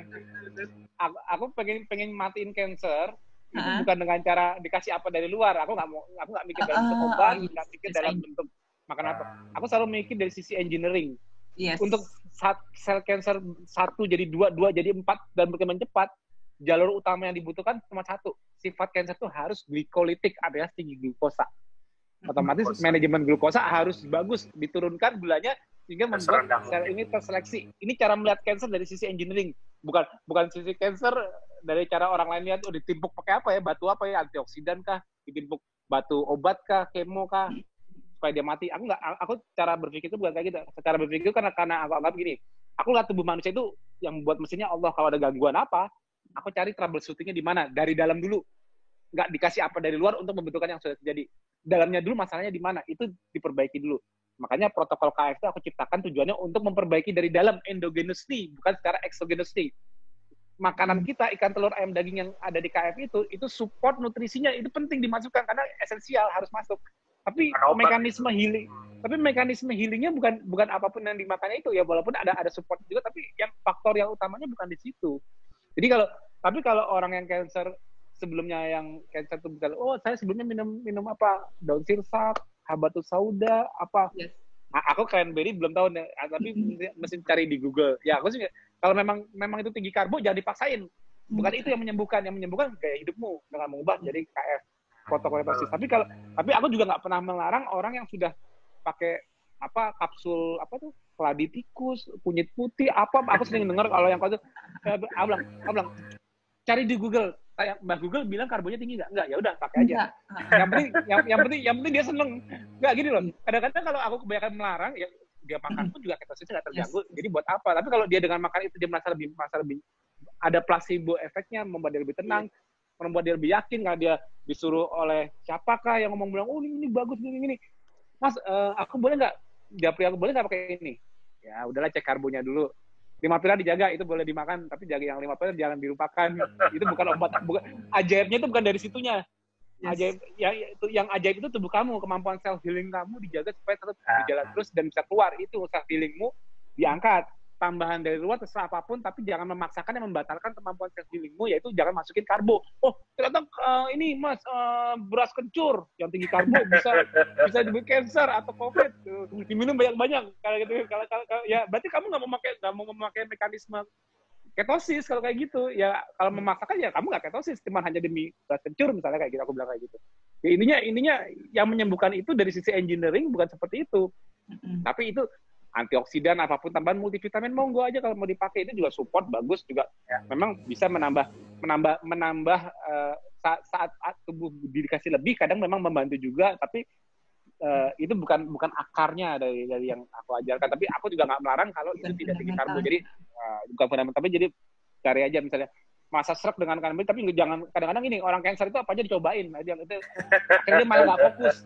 Dia berubah kesana sini semua dibilangin ngasih masukan makanan, kamu harus makan beras merah, kamu harus makan ini, akhirnya malah berantakan.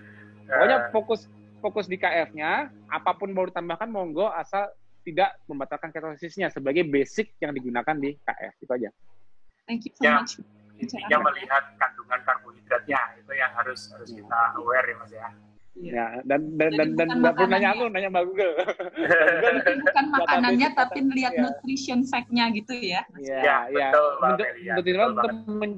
Untuk mencegah kelebihan karbo, nutrient fact. Tapi basicnya yang kita butuhkan kan esensial nutrien dari 9 amino acid dan 2 fatty acid. Ya itu kalau kita makan hewani udah nggak usah dicari-cari, itu udah pasti dapat. Yang penting kita makan hewani. Kalau untuk cancer, daging merah kurangin, juga kurangin dairy, turunan susu juga kurangin. Utamakan real food.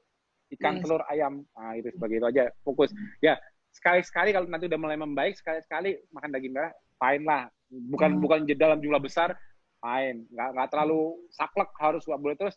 Boleh terus. Mengenali diri kita, nggak jadi, harus makan banyak-banyak daging merah yang udah tahu kita glutaminnya nggak perlu berlebih, malah jadi berlebihan, malah bisa dipakai cancernya. Ya intinya sekali-sekali. Kalau gula 0 kalori itu gimana Mas? Bisa dikonsumsi? Ya kalau 0 kalori berarti kan nggak menghasilkan apapun di tubuh, ya 0, ya nggak apa-apa. Oke. Angin itu kan 0 kalori. Angin 0 kalori nggak? Ini 0 kalori. 0 kalori. Oke, cukup ya Mbak Amelia ya. Beri kesempatan ke yang lain ya. Oke, Mas. Pertanyaan berikut dari Mbak Pin Papriana ya. Mbak Pin, sebentar saya unmute dulu. Halo, Mbak Pin. Mas Pin atau Mbak Pin ini? Sepertinya belum bisa di-unmute ini dia.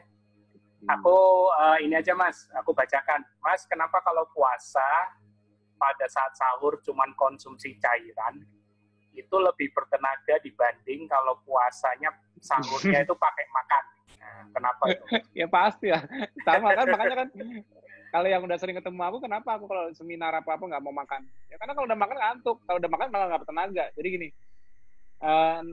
makan sebenarnya kan aku udah bilang di KF itu yang menguatkan kita bukan nggak makan. Tubuh kita itu lebih nyaman di kondisi puasa. Kenapa? Karena kalau kondisi puasa ngambil tenaganya dari lemak di badan. Ngambil tenaga dari lemak di badan pada saat kondisi puasa tidak gini. Kamu kan tidak makan apa-apa puasa, berarti kan ususnya beristirahat, tidak ada penggunaan energi besar di usus. Yes. Nah, tapi energi kamu nggak hilang. Kenapa? Karena kamu energinya ngambil dari gudang.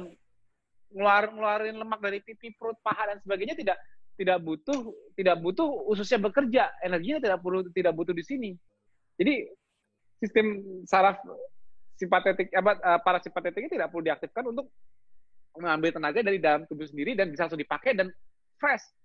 Tujuan ketosis ialah kemampuan tubuh kita mengenali sendiri sumber fuel yang sudah ada di dalam, tidak harus tergantung dari luar. Makanya lebih mudah, lebih cepat dan bisa diminta secara demand driven. Jadi kalau kita makin aktif fisik, kita malah makin seger di kondisi ketosis. Itu sebabnya, karena itu yang menyebabkan kita lebih senang di kondisi puasa untuk pada saat kita lagi kalau aku mau fisiknya aktif nih, aku mending nggak makan. Karena kalau habis makan nih, contoh lihat nih, aku karena tadi telat buru-buru datang, sebelum mulai aku habis taraweh baru makan, akhirnya jadi ngantuk. Makanya kalau lihat efek habis makan nih kayak gini nih. Kalau puasa aku seger, tapi kalau habis makan kayak gini nih, agak udah mulai. Karena ini aku tadi udah nge-digest. Aku sekarang lagi nge-digest. Kemampuanku mikir mungkin nggak sebagus kalau aku lagi di seminar yang benar-benar belum makan. Ya ini contohnya nggak bertenaga tuh ya kayak gini, karena aku udah makan. Kalau udah makan aku lemah, bawaannya ngantuk, aduh, ini kayaknya kena bantal enak nih. Nah, gitu. Tapi tadi dulu, karena kalau lagi diajak talk show, tak tidur sih. Tapi intinya kalau habis makan itu energi di mana-mana, sibuknya di perut. Digest. Aku kalau disuruh lari sekarang juga nggak kuat, suruh lari sprint buru-buru nggak kuat, suruh push up banyak-banyak udah nggak kuat karena aku udah makan. Tapi kalau aku belum makan, aku seger. Nah, makanya orang yang di kondisi Ramadan yang sudah di atas 2-3 bulan KF, aku sarankan, berarti kan dia ketosisnya udah adaptasi dong, udah bisa kenal energi dalam sendiri. Cukup dia jaga hidrasi saat sahur, sehingga menjaga cairan saat dia puasa panjang hari, dan dia refill-nya di sore hari. Ya pada saat sudah maghrib, ya dibatasi sampai jam 9 lah di toleransi. Karena kan orang kan tergantung nggak bisa, ada yang butuh jendela makan lebih panjang di awal kan. Kalau kayak yang udah lama kayak kan, aku udah makan tadi udah selesai, ya besok makan lagi ya habis maghrib lagi. Udah seperti itu. Tapi kondisinya bakal gampang terlihat di kondisi kalau setelah makan seperti ini. Ini kondisi Tio setelah makan. Tapi kalau belum makan, kalau yang biasa lihat aku seminar, memang kayak gitu. Itulah ketosis. Ketosis itu kebalikan dari kondisi yang kita biasa lihat. Kalau belum sarapan, lemas, ngantuk, pusing. Kalau orang non ketosis, dia begitu habis sarapan, ada sumber gulanya, ada nasi uduknya, ada serealnya, apa menjadi gula. Baru dia karena dia tenaganya pakai gula, baru dia seger. Kalau kita karena pakai lemak, ya mendingan lebih gampang, lebih enak ambil lemak di dalam badan yang nggak perlu ini bekerja dibanding lemaknya dari makanan dulu, nunggu diserap dulu, prosesnya banyak dulu, dan apalagi kita mencerna protein dan lemak itu lebih lama di lambung digestnya. Kalau makan gula cepat diserap, tapi kalau makan protein nunggu direndam dulu sama HCl, kita lebih cepat kenyang. Nah, proses memprosesnya protein untuk dihancurkan ini kan butuh waktu. Ini juga involve ngambil energi banyak, makanya kita kadang-kadang suka kayak capek. Habis makan tuh kita malah kayak capek. Dan biasanya insting kita kalau makan maunya langsung kenyang, karena kan makan cuma sekali kadang-kadang gitu loh.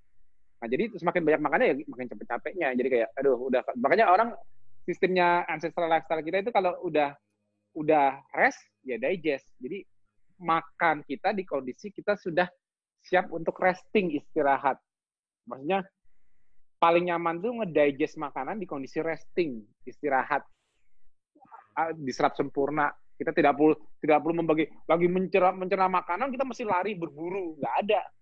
Lari berburu saat kita belum makan, gitu loh. Itu rest and digest ditaruh di kondisi jendela makan ya karena jendela makan kita melemahkan kita, tapi jendela puasa kita menguatkan kita. Nah, itu basicnya. Nah, ini ada pertanyaan lanjutan dari Mbak Binta Priana, monggo Mbak, silakan.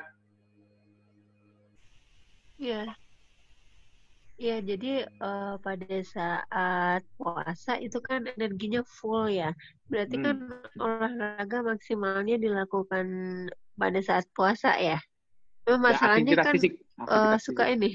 Suka haus gitu. Misalnya habis workout gitu. Bedanya di kondisi puasa Ramadan ya. Kalau kayak KF kan di protokol KF normal kan, IF kan boleh minum. Nah, kita maksimal effort di situ keluar semua karena kita hidrasi kan gampang.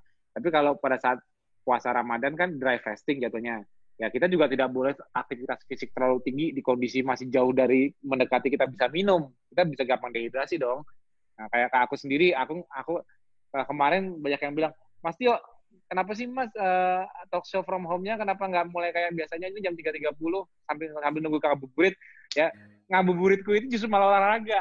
Kalau aku tahu soal situ, aku nggak bisa olahraga dong. Aku olahraganya start dari jam 4:30 sampai jam 5:30 baru mandi gitu loh. Jadi makanya kenapa aku nggak bisa ngadain talk show-nya seperti biasa, karena aku menggeser jendela untuk latihan olahragaku, untuk latihan fisiknya itu mendekati jendela buka biar aku abis gobios bisa lakukan treadmill kah, atau aku habis latihan bodyweight exercise kah. Nah, udah selesai, durasi 1 jam, udah keluar keringat semua, apa-apa, tinggal minum. Tapi aku nggak melakukan itu pagi. Kalau di kondisi IFKF biasa kan aku kan, kondisi bukan bulan Ramadan kan aku kan pagi. Nah, aku yang ada yang sore. Nah, makanya itu dia. Kalau khusus di bulan ini, memang aktivitas fisik jadi lebih bersemangat tinggi. Tapi juga dijaga jangan terlalu yang menyebabkan kita gampang dehidrasi. Jangan terlalu kayak nge-gym di pagi hari. Beda. Geser semua di sore hari, karena kita nggak mau terlalu resiko rentan dehidrasi gitu. Oke. Ada tambahan lagi, Mbak? Udah ya, cukup ya? Oke, cukup. Oke. Saya beralih ke Mbak Novi. Ini pertanyaan dari Mbak Novi nih, Mas. Lansia usia 59. Ini langsung dengan Mbak Novi. Monggo Mbak Novi. Yang mana, Wi? Iya Mas Tio, jadi lansia itu sebenarnya kurang lebih sudah hampir 1 tahun KF. Tapi baru-baru ini mengalami kejenuhan, seperti bosan mendengar kata telur aja, seperti mau muntah. Dan ya itulah seperti marah-marah seperti itu. Jadi 2 minggu ini saya coba combine dengan yang namanya sayuran yang diborehkan seperti bayam segala macam. Meskipun gula darahnya itu belum nyampe 80 sih, terakhir itu saya cek masih 110, 115 sampai 130. Masih tinggi ya? Iya. Udah berapa bulan, Tri? Sudah hampir 1 tahun. Jadi kita mulai Ramadan tahun lalu. Dan sampai ketemu Ramadan. Kayaknya ada masalah tidurnya atau apanya nggak diperhatikan. Kok bisa udah lama gitu kok masih ya kayak gini loh. Jadi kalau orang punya masalah metabolisme sebelumnya, targetnya nggak usah sampai 80 ke bawah deh. Minimal dia kalau udah lama harusnya di bawah 100. Kalau masih di atas 100, udah setahun masih di atas 100 itu kayaknya gangguan di 5 pilar. Nanti dicek lagi di mana. Nah, itu. Tapi sebenarnya gini loh. Iya. Banyak orang kalau untuk mengatasi kejenuhan makan, ya sebetulnya yang paling utama, yang paling esensial adalah sumber hewaninya. Tapi kadang-kadang kan jenuh, pengen dikasih sayur apa-apa biar lebih semangat makannya. Makanya kan kenapa ibu menyusui, ibu hamil, aku bolehkan dikonsolidasi, walaupun intinya untuk asinya dan janinnya ialah justru malah hewani. Tapi kenapa aku izinkan untuk langsung menggunakan menu konsolidasi dengan sayur? karena Iya. untuk menambah nafsu makan. Karena kalau ada unsur sayur mungkin dia lebih nafsu makannya. Jadi dia karena kan ibu hamil dan ibu menyusui kan tidak perlu membatasi kalori. Dia justru butuh ekstra substrat untuk ini kok soalnya ngegaung feedback aku ya. Feedback di ini tempatnya Mbak Novi. Mungkin dia Oh, iya. Oh ya, maaf. Oh ya, oke. Oke. Sudah? Ya, intinya dia nutrisinya itu justru malah butuh lebih. Jadi dia ibu hamil, ibu menyusui, anak-anak itu bisa langsung menggunakan unsur yang buat menambah selera, seperti Iya. sayuran daun batang bunga itu nggak fine. Itu gitu. Nah, tapi kalau untuk orang yang ada penyakitnya, misalnya diabetes apa-apa kayak gitu, memang disarankan dia full induksi supaya efek terapeutik, ya. Tapi kadang-kadang orang yang punya sejarah penyakit non-communicable disease atau comorbidity, ya contohnya seperti diabetes, itu nggak seperti orang lain, nggak mudah dia mendapat gula darah di 80 dalam cuma 3 bulan KF, nggak mudah. Dia bisa sampai setahun KF pun tetap di atas 80 karena dia memang punya metabolic syndrome sebelumnya, tapi minimal di bawah 100. Yang aku agak heran tuh kalau masih di atas 100 sudah setahun, berarti ini gangguannya udah beda lagi nih. Ada demand berlebihan ke liver untuk produksi gula. Apakah itu gangguan tidurnya, stresnya, apanya aku nggak tahu. Kalau aku sih pikir karena mungkin udah lansia ya. Ya mungkin tidur, karena tidur dia biasanya makin dikit. Nanti itu coba dikoreksi. Tapi untuk ngejar, tapi untuk dia boleh langsung konsolidasi. Maksudnya kalau dia nggak kurang nafsu makan dengan yang hewani aja, tambahin aja unsur-unsur sayur-sayuran, ya pakai sayur bayam kah, apapun yang daun-daunan, batang-batangan, bunga-bunga yang ada karbo hanya untuk dia nafsu makan. Tapi jangan sampai dia justru malah makan sayur tok terus nggak makan ikan telur ayamnya, jadi itu nggak ada nutrisi. Itu besok cuma keluar ke toilet kalau cuma makan bayamnya doang. Jadi tetap harus ada isinya, ada nutrisinya, ikannya, telurnya, ayamnya, dagingnya, apapun sumber hewani yang mengandung 9 esensial amino asid dan 2 fatty acid, itu yang dibutuhkan. Sayurnya itu bisa untuk nambah apa? Nggak apa-apa. Yang penting dia bisa makan gitu loh. No, fine aja. Tapi coba tetap dikoreksi, dia harus punya gula darah bagus. 5 pilarnya terutama tidurnya deh. Harusnya nggak boleh setahun masih di atas 100. Iya, apa namanya, kalau saya pantau 1 bulan terakhir ini memang kesulitan tidurnya itu sangat tidak efektif, bahkan sering susah tidur. Nah iya itu dia. Mulai tidur itu kira-kira jam 4 atau mau menjelang subuh baru dia bisa. Itu 5 pilar itu cepatnya kedeteksi ya. Segala kesalahan itu kalau 5 pilar cepat kedeteksi ya. Makanya aku udah bilang nggak mungkin di atas 100 terus setahun, pasti ada salah. Makanya aku Mas Tio pernah berada di bawah 180 gitu kan, itu pernah, tapi nggak sering. Lebih seringnya itu ya 110 sampai 115. Ya. Nah, saya lanjut ya. Udah hampir 3 hari ini kesulitan menelan makanan. Jadi apa namanya, ketika menelan air aja pun dia kesulitan, kayak apa namanya, kayak katanya di sini ada yang ganjel seperti itu. Nah, apa itu? Iya, apa namanya, untuk mengatasi itu bagaimana, karena kan dia kan membutuhkan nutrisi makanan gitu kan ya. Kasih whey isolat ya, Pak. Kasih protein cair whey isolat aja. Aku biasanya kalau aku sekarang cepatnya untuk mengatasi supaya yang nutrisi yang nggak boleh kurang itu kan sebenarnya amino asid esensial. Itu pakai whey isolat. Aku whey isolat itu nggak pernah aku, kamu kalau KF minum whey isolat untuk yang nge-gym. Yang aku aja nge-gym nggak pernah minum whey isolat.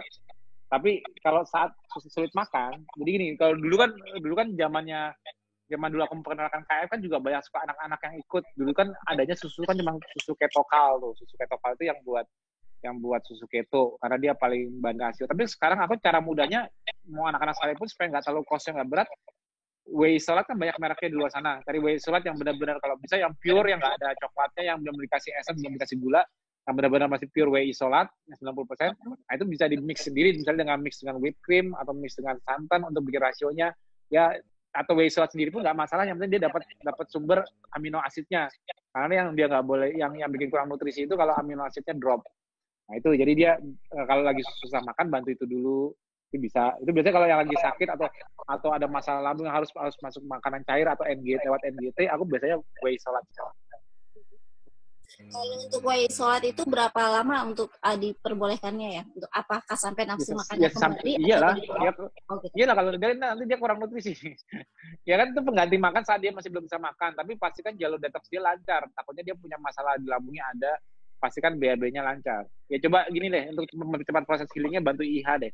IH-nya, aku curiga ada masalah di lambung juga, jadi IH-nya dioles di gusi juga lewat anus intrarektal.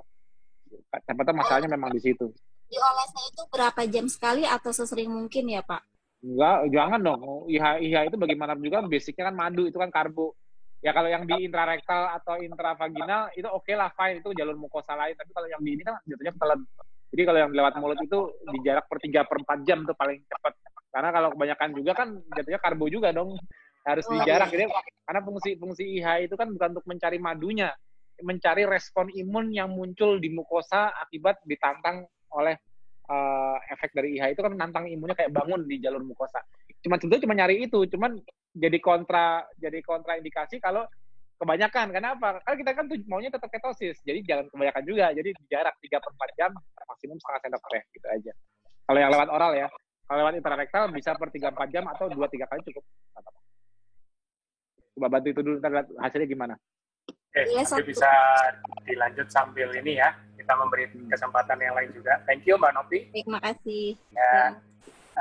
Saya beralih ke Mbak Juliana Anabel. Halo Mbak Juliana. Ya. Ya, silakan Mbak. Monggo.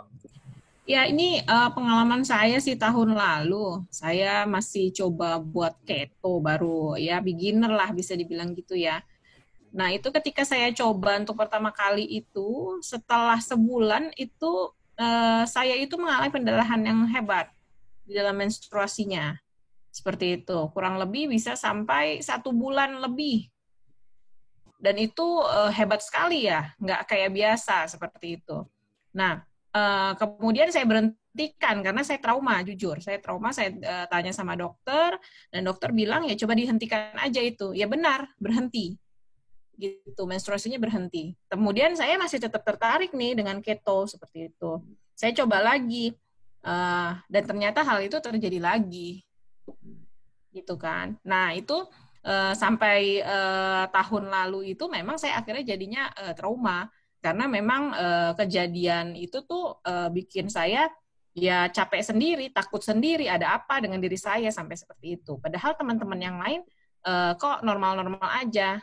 Terus kemudian saya coba ikut-ikut di Facebook itu kan ada tentang keto gitu ya. Saya tanya-tanya, mereka bilang sih karena saya pakai implan. Apakah benar seperti itu gitu? Implan itu kalau Indonesia orang bilang KB susuk. Apa itu? Yang apa dipasang di lengan? KB susuk, Mas. Oh, KB susuk. Aku belum tahu tabir KB ya. Oh, sorry ya. Dipasangnya itu di ya, lengan. Itu sebenarnya gangguan hormonal. Jadi kalau begitu tidak makan karbo kan sifat tidak makan karbo atau ketosis kan menseleksi mana yang problem, dan kemungkinan besar efek dari pengaruh KB implan itu juga memicu penebalan dinding rahim.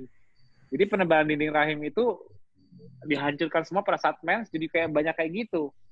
Jadi begitu nggak berhenti KF-nya, insulinnya naik lagi gara-gara makan karbo, ya penebalan dinding rahimnya terbentuk lagi, bukan diluruskan lagi. Itu sebetulnya masalahnya justru ketahuan pada saat dengan KF, itu ada masalah. Justru berarti akarnya bisa jadi KB implan itu. Jadi kalau aku bilang start ganti KB-nya ganti yang non hormonal, karena bagaimanapun juga kalau pakai yang hormonal itu kan mengganggu keseimbangan hormon basicnya.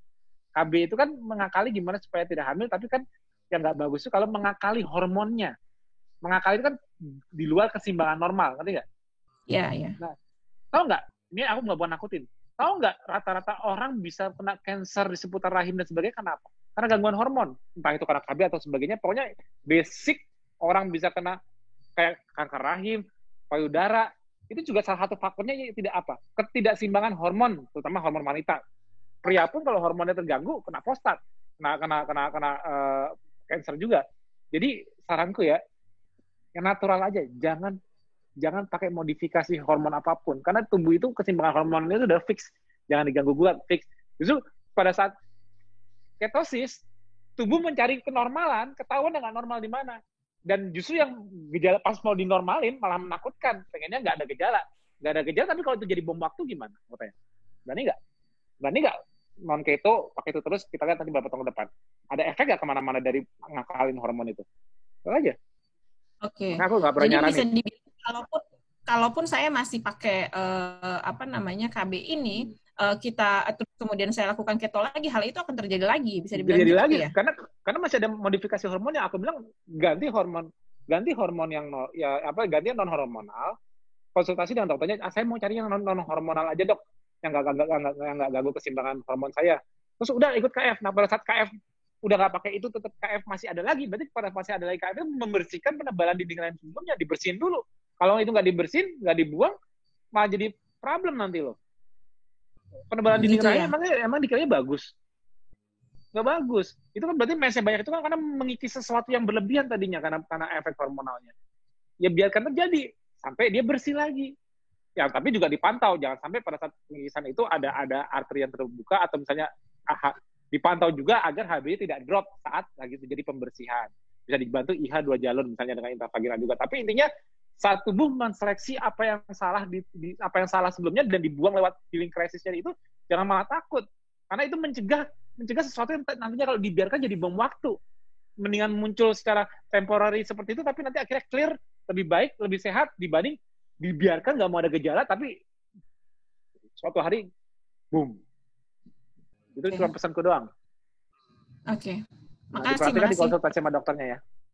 Iya, Oke. Thank you, Pak. Thank you, Mbak Juliana. Ini ada titipan dari Mbak Anasari ini, Mas. Pertanyaan titipan dari member. Ya kan? Jadi beliau nanya, kalau untuk kasus penyakit berat, itu apakah perlu ada tambahan suplemen? Tadi mungkin sempat disinggung nih dari mungkin kaitannya sama pertanyaan Mbak Amelia tadi yang kanker serviks. Apakah perlu ada tambahan suplemen? Kalau ada, bisakah disebutkan, Mas? Kira-kira apa? Tapi ini dalam konteks memang butuh ya, butuh dalam arti memang bisa dibantu, bukan untuk selamanya. Monggo, Mas. Ya kalau standarnya kan IH, ya standarnya kayak seperti IH, visio itu udah standar ya dari protokol ya. IH disarankan kalau memang dari penyakit, terutama yang penyakit berat. Kalau tambahan sesuatu ya tergantung kondisi. Misalnya tadi nggak bisa makan, butuh nutrisi nggak boleh kalah. Maksudnya jangan sampai dia malah malnutrisi, malah dia kacheksia. Jadi dia butuh nutrisi, ya dia itu bisa pakai whey isolat misalnya. Pada saat dia nggak bisa makan, tapi dia butuh nutrisinya, dia bisa pakai whey isolat. Ngakalinnya kayak bilang tadi kan. Terus apa lagi ya? Ya omega 3, biasanya omega 3 itu sebagai pembantu antiinflamasi. Ya kan? Teh hijau kan memang udah ada di protokol, itu kan fungsinya untuk mencegah gluconeogenesis berlebihan. Itu juga untuk menekan efek glutaminolisis berlebihan, fungsi teh hijau juga seperti itu.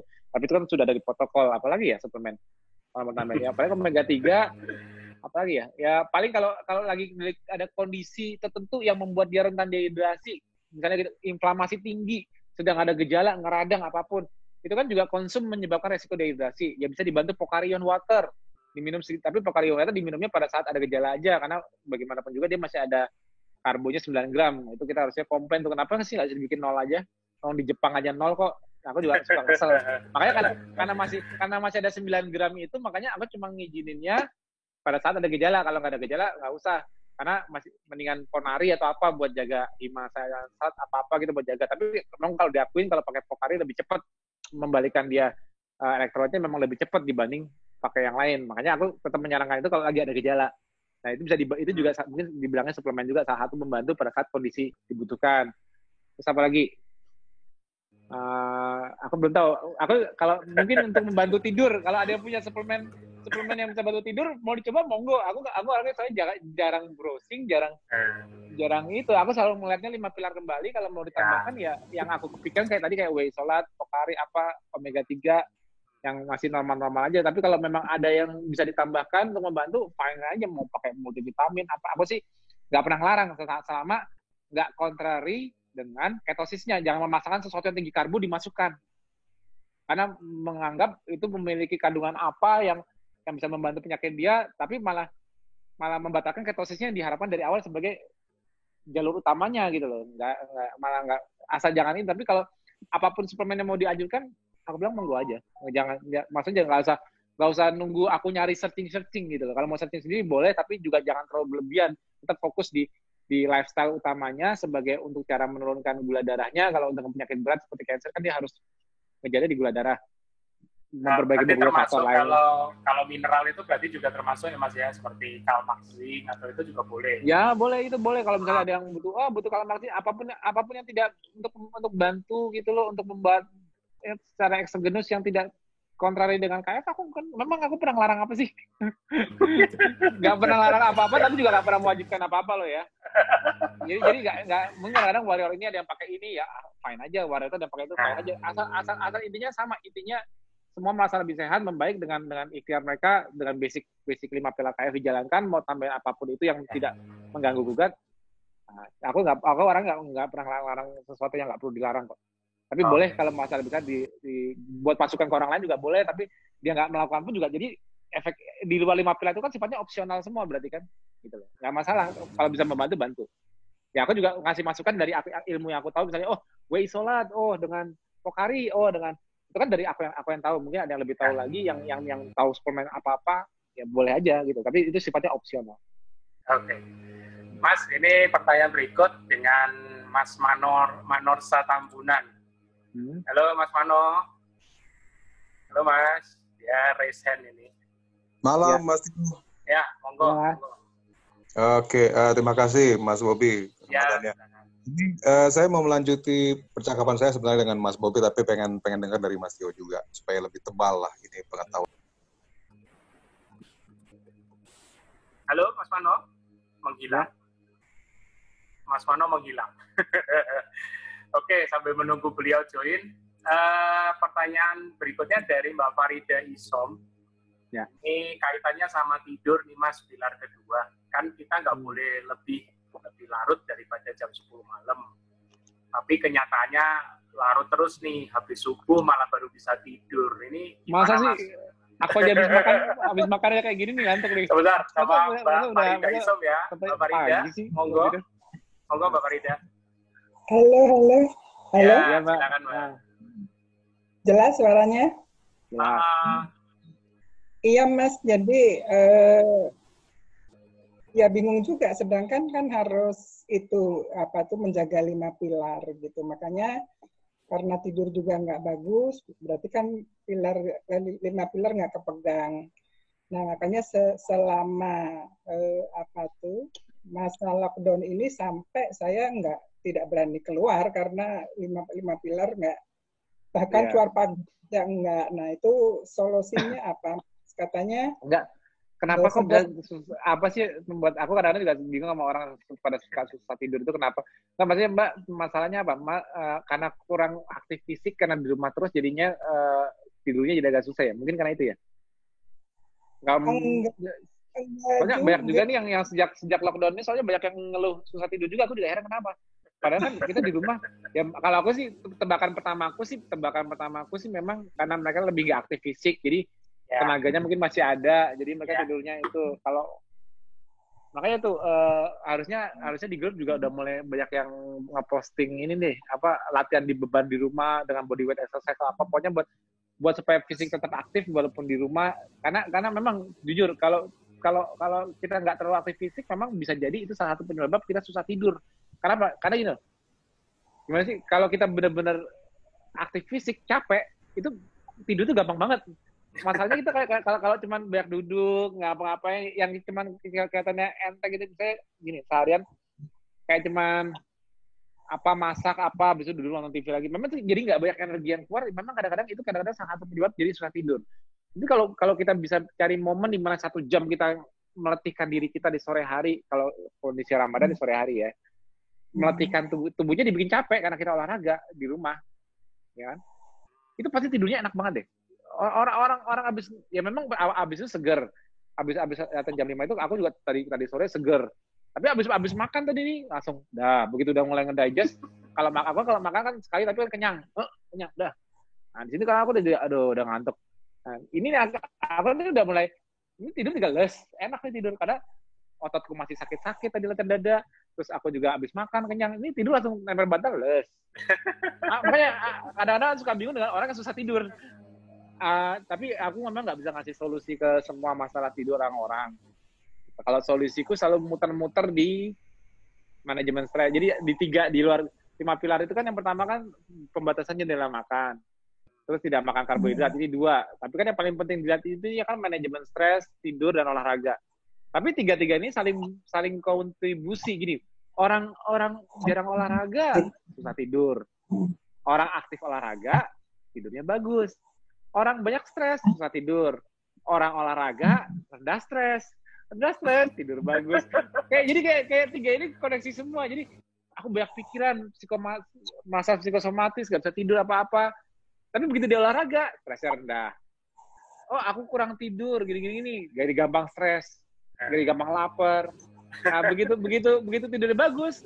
Nah, jadi dia begitu tidurnya bagus, dia malah jadi semangat untuk olahraga. Jadi kayak olahraga membantu tidur membantu semangat untuk olahraga. Jadi dan ini lari juga. Jadi kayak 3 ini muter-muter aja situ.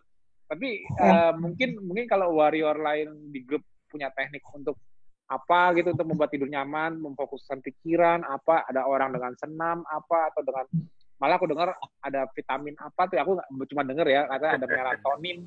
Aku nggak tahu itu, aku belum bukan rekomendasi aku, tapi aku pernah dengar katanya Mas boleh minum melatonin nggak? Karena aku nggak tahu, ya coba aja kalau memang suplemen itu ngaruh tidur kamu bagus dan itu tidak sesuatu yang sumbernya tidak tinggi karbohidrat ataupun tidak terlalu kimiawi yang mengganggu gimana, memang itu bagus, coba aja kalau memang bisa bantu tidur, monggo, aku nggak pernah larang. Ya, karena memang dia membutuhkan untuk membantu tidurnya, udah segala cara dilakukan tapi tidurnya tetap nggak bagus ya, aku nggak bisa ngelarang. Karena setiap orang kadang-kadang untuk mengatasi tidur itu kadang-kadang beda-beda sama dengan cara mereka mengatasi stres. Kayaknya yang paling simpel aku ya. Kayak aku nggak pernah butuh banyak apa-apa, tidur gampang, maksudnya ya juga nggak terlalu banyak pikiran dan aku tipenya juga nggak mau stres juga orangnya, kalau bikin stres mendingan tinggalin aja dulu. Aku orangnya tipikal gitu, nggak mau pusing gitu, mendingan jaga kesehatan. Misalnya gini, ada suatu masalah yang berat buat aku, beratnya bikin aku kepikiran terus, mendingan aku cuekin dulu, aku bodo amat. Karena aku nggak mau malah membebani diriku, jadi aku malah nggak bisa tidur, rugi kan. Mendingan urusannya besok, taruh aja dulu ya Mas. Taruh aja dulu urusan. Jadi lebih baik aku bersifat bodo amat supaya nggak merugikan, nggak ganggu aku tidur, nggak malah aku menjadi sakit nanti karena kurang tidur. Mendingan aku orangnya gitu loh, orangnya simple bang. Aku mungkin orang paling tersimpel, makan juga simple, nggak pernah aneh-aneh, tidur juga simple. Kalau udah kenyang ngantuk tidur. Kalau ya apalah, pokoknya 5 pilar itu ya aku benar-benar menjalani ancestral lifestyle. Karena di masa lalu ancestor kita kayaknya nggak banyak pikiran, nggak susah tidur, nggak apa gitu loh. Makanya apa yang membuat orang modern sekarang kok 5 pilar ini susah berjalan bener-bener, pasti ada something deh.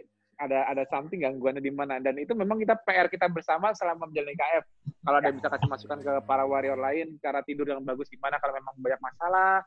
Apalagi kan sekarang memang dengan zaman sekarang seperti ini kan mungkin masalah jadi menumpuk ya. Kalau mau dipikir-pikir kan masalah ekonomi apa-apa gara-gara aku terpengaruh dari sisi bisnisku yang lain juga kan terpengaruh karena masalah ini. Tapi ya aku juga nggak mau ambil pusing, nggak mau stres, walaupun aku kalau mau dipikir bisa ada kerugian besar gara-gara kayak gini, aku juga nggak mau pusing. Buktinya tidur masih enak kok, masih apa gitu loh. Nggak usah ambil pusing sesuatu yang nggak bisa dihandle dengan kepala, jangan ambil pusing. Bismillah aja, ntar jalan kok. Oke, Mas Tio. Memang harus. Thank you, Bapak Rinda. Nah, ini Mas Mano sudah ini. Monggo, Mas. Aku sudah unmute. Monggo. Mas Tio, terima kasih. Ini masih tidur, tapi lebih kepada bolak-balik kamar mandi kencing, Mas. Jangan minum banyak-banyak sebelum tidur, itu aja. Aku sering banyak yang ngomong, Mas, saya kok susah tidur, kenapa? Karena kalau udah tidurnya nyenyak, terus tiba-tiba bangun malam kencing ini. Ya, saya ngejar 3 liter, saya makanya minumnya kalau udah sore minumnya banyak. Lah, ngapain kamu minum? Ya iyalah, kamu sore minum banyak, bohong kalau malam nggak bangun kencing. Jadi minum itu kalau memang mengganggu, minum itu nggak perlu banyak-banyak saat tidur. Kan sepanjang hari, ya ini soalnya kan, kalau Mas Mano kan, Mas Mano Ramadan nggak? Maksudnya puasa Ramadan enggak kan? Enggak. Nah, kalau enggak, Mas kan bisa minumnya kan dari pagi, siang, apa, nggak perlu pas mendekati jam tidur malah memperbanyak minumnya, ya itu malah resiko. Kenapa? Cairan nggak dibutuhkan pasti dibuang. Iya. Nah, jangan mempersulit diri sendiri, ya kurangin minumnya menjelang mau tidur, gitu aja. Makan, minum secukupnya udah, tapi minum jaga hidrasinya sepanjang harinya kan bisa di pagi dari siang ini, yang memang nggak tidur dan tidak terganggu dengan pipisnya. Itu yang aku sering banyak yang aku kayak gitu. Begitu mereka kurangin minumnya, oh iya abis maghrib udah nggak minum banyak-banyak, udah deh langsung iya Mas nggak kencing lagi, ya udah, jawabannya simpel banget kok. Gitu. setelah maghrib itu emang nggak terlalu banyak minum sih. Masa masih banyak kencing juga? Makanya itu yang mau saya tanyakan, Mas. Jadi tidur saya malah jadi terganggu karena bolak-balik kamar mandi itu gitu. Bisa di pencerahan mungkin, Mas? Apa saya ada? Nah, ini mungkin berkaitan dengan pertanyaan saya selanjutnya. Tadi kan Mas sudah membahas soal organ-organ mana yang mitos-mitos mana yang bilang bahwa ada memberatkan organ-organ gitu. Nah, giliran tadi mungkin sudah dibahas ginjal, tapi boleh nggak saya tanya lagi? Apakah keto itu memberatkan ginjal? Apakah ini terkait dengan ginjal yang saya udah berat gitu karena saya minum dengan protokol KF? Faktor yang memberatkan ginjal yang ada 2 tadi, masih ingat nggak apa?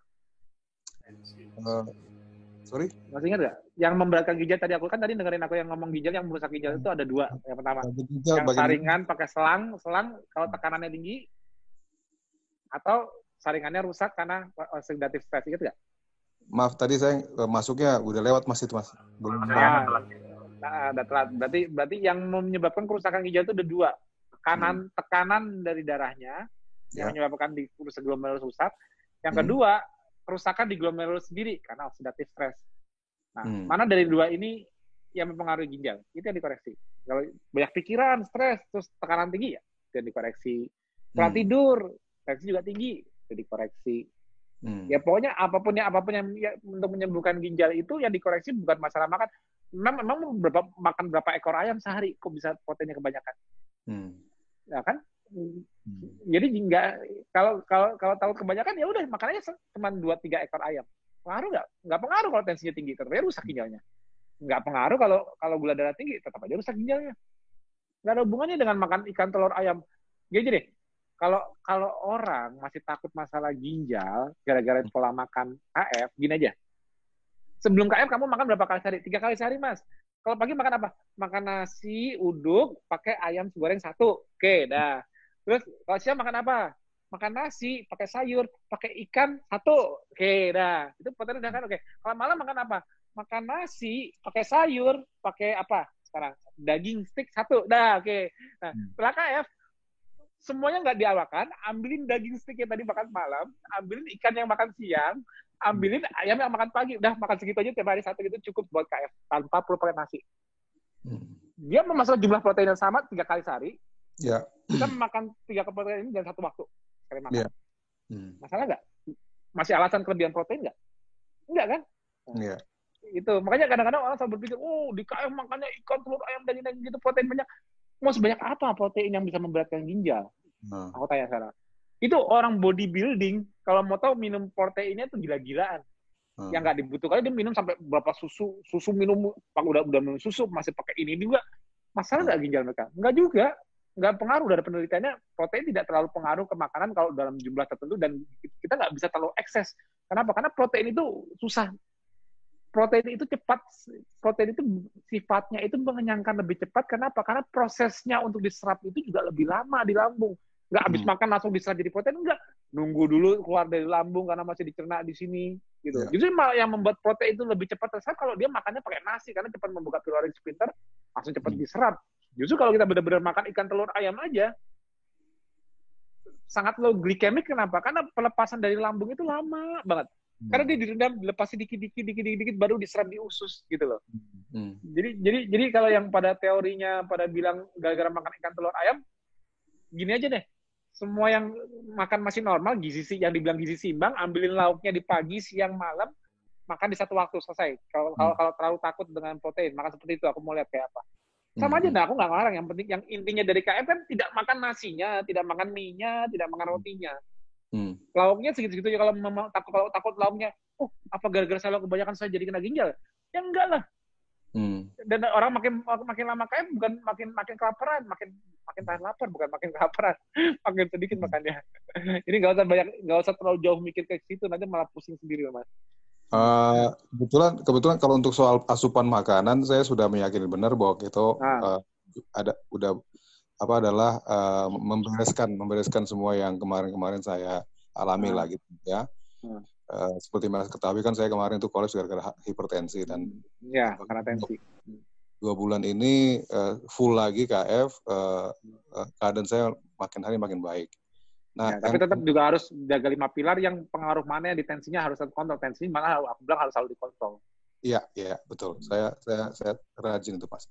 Nah, yang saya maksud memberatkan itu apakah yang konsumsi air itu Air mas sesuaikan dengan volume pipis. Jadi gini, di protokol di awal KF itu aku sarankan 2-3 liter, 2-3 liter, tidak usah lebih-lebih.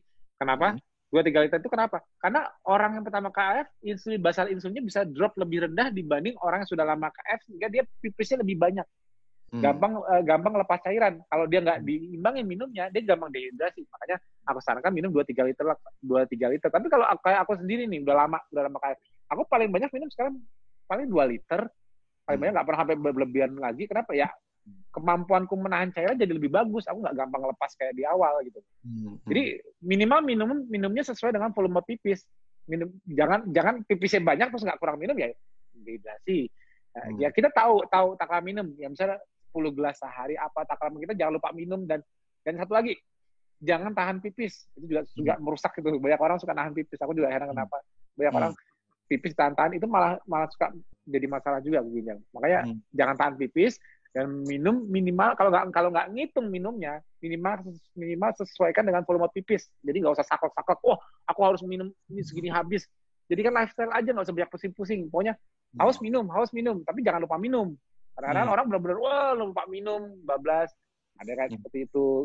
Nah, itu juga jangan terlalu ekses. Udah minum karena aku harus target itu harus ngabisin gini, malah pipis terus, ya itu juga salah. Jadi nggak gaya hidup gitu loh. Jadi diatur lah gitu loh. Kan nggak semuanya harus didikte aku gini-gini kan. Harus tahu ini menjadikan lifestyle-ku supaya aku nyaman menjalankannya bagaimana gitu loh. Iya. Mas, boleh satu lagi, Mas, pertanyaan terakhir, mumpung bisa ngobrol sama Mas Tio. Saya ngobrol-ngobrol dengan Mas Tio dan Mas Bobby itu saya ada indikasi kan leaky gut gitu kan. Leaky gut itu terus saya mendapatkan kabar bahwa dairy product menjadi kontra untuk leaky gut. Jadi nggak makan telur lagi, nggak makan dairy product lagi. Tapi anehnya kok ada menyarankan untuk tidak makan telur. Itu gimana, Mas? Kenapa telur? Nah itu dia. Saya mau cross check. Ya nggak tahu. Kalau aku sih nggak melihat alasannya apa. Kalau aku sih nggak pernah ngelarang. Okay. Ya yang ngomong nggak makan telur itu tanya dia alasannya apa, jurnalnya mana. Oke. Ya. Mas, itu aja. Terima kasih. Siap. Yo. Oke, Mas, itu dari Mas Mano itu pertanyaan terakhir. Ya. Nah, ini kebetulan kita sudah sampai di penghujung acara 21.36. Monggo Mas, pernyataan penutup dan sedikit teaser untuk kapan lagi sesi TFH berikut. Mumpung ini banyak newbie baru, ya kan? Mungkin insya Allah kita mungkin insya Allah Sabtu ya, besok kan libur ya. Yang pasti kalau untuk TFH aku nggak bisa di kayak TFH sore, karena aku memindah, kalau selama Ramadan ini aku memindahkan jendela exercise-ku di jam 4:30 sampai jam 5:30, 1 jam di situ. Jadi potong ke situ. Jadi aku ngabuburitku olahraga. Jadi kalau bisanya aku kayak gini, jam 7.30 habis kan Isya kan jam 7, aku salat tarawih. Habis salat tarawih makan sebentar, baru baru ngadain acara lagi. Tapi ya memang resikonya dengan kondisi ngantuk kayak gini mohon dimaklumin. Karena belum makan masih ngantuk. Tapi insya Allah masih bisa mudeng itu. Ya mungkin nanti kita Sabtu ya, kita ketemu lagi hari Sabtu ya Mas ya. Nanti aku untuk kepastiannya aku umumin hari Jumat. Ya, nanti akan diumumkan hari Jumat. Jadi kurang lebih hari Sabtu kita akan sesi TFH. Pastikan yang belum ikut, terutama banyak newbie nih. Tadi ada sebenarnya Mbak Feryani dari Kendari Mas, tapi kayaknya belum masuk beliau. Tapi enggak apa-apa, mungkin bisa ikut di sesi berikutnya. Foto screenshot rame-rame. Sudah Mas. Saya kirim. Kita lumayan nih bertahan stabil terus 40 lebih Mas, 43, 44 ya, bertahan. Ya. Oke, selamat malam semua. Terima kasih Mas Tio. Selamat istirahat, jangan tidur malam-malam. Oke. Sampai jam 7 malam. Langsung tidur ya. Oke. Terima kasih, Mas.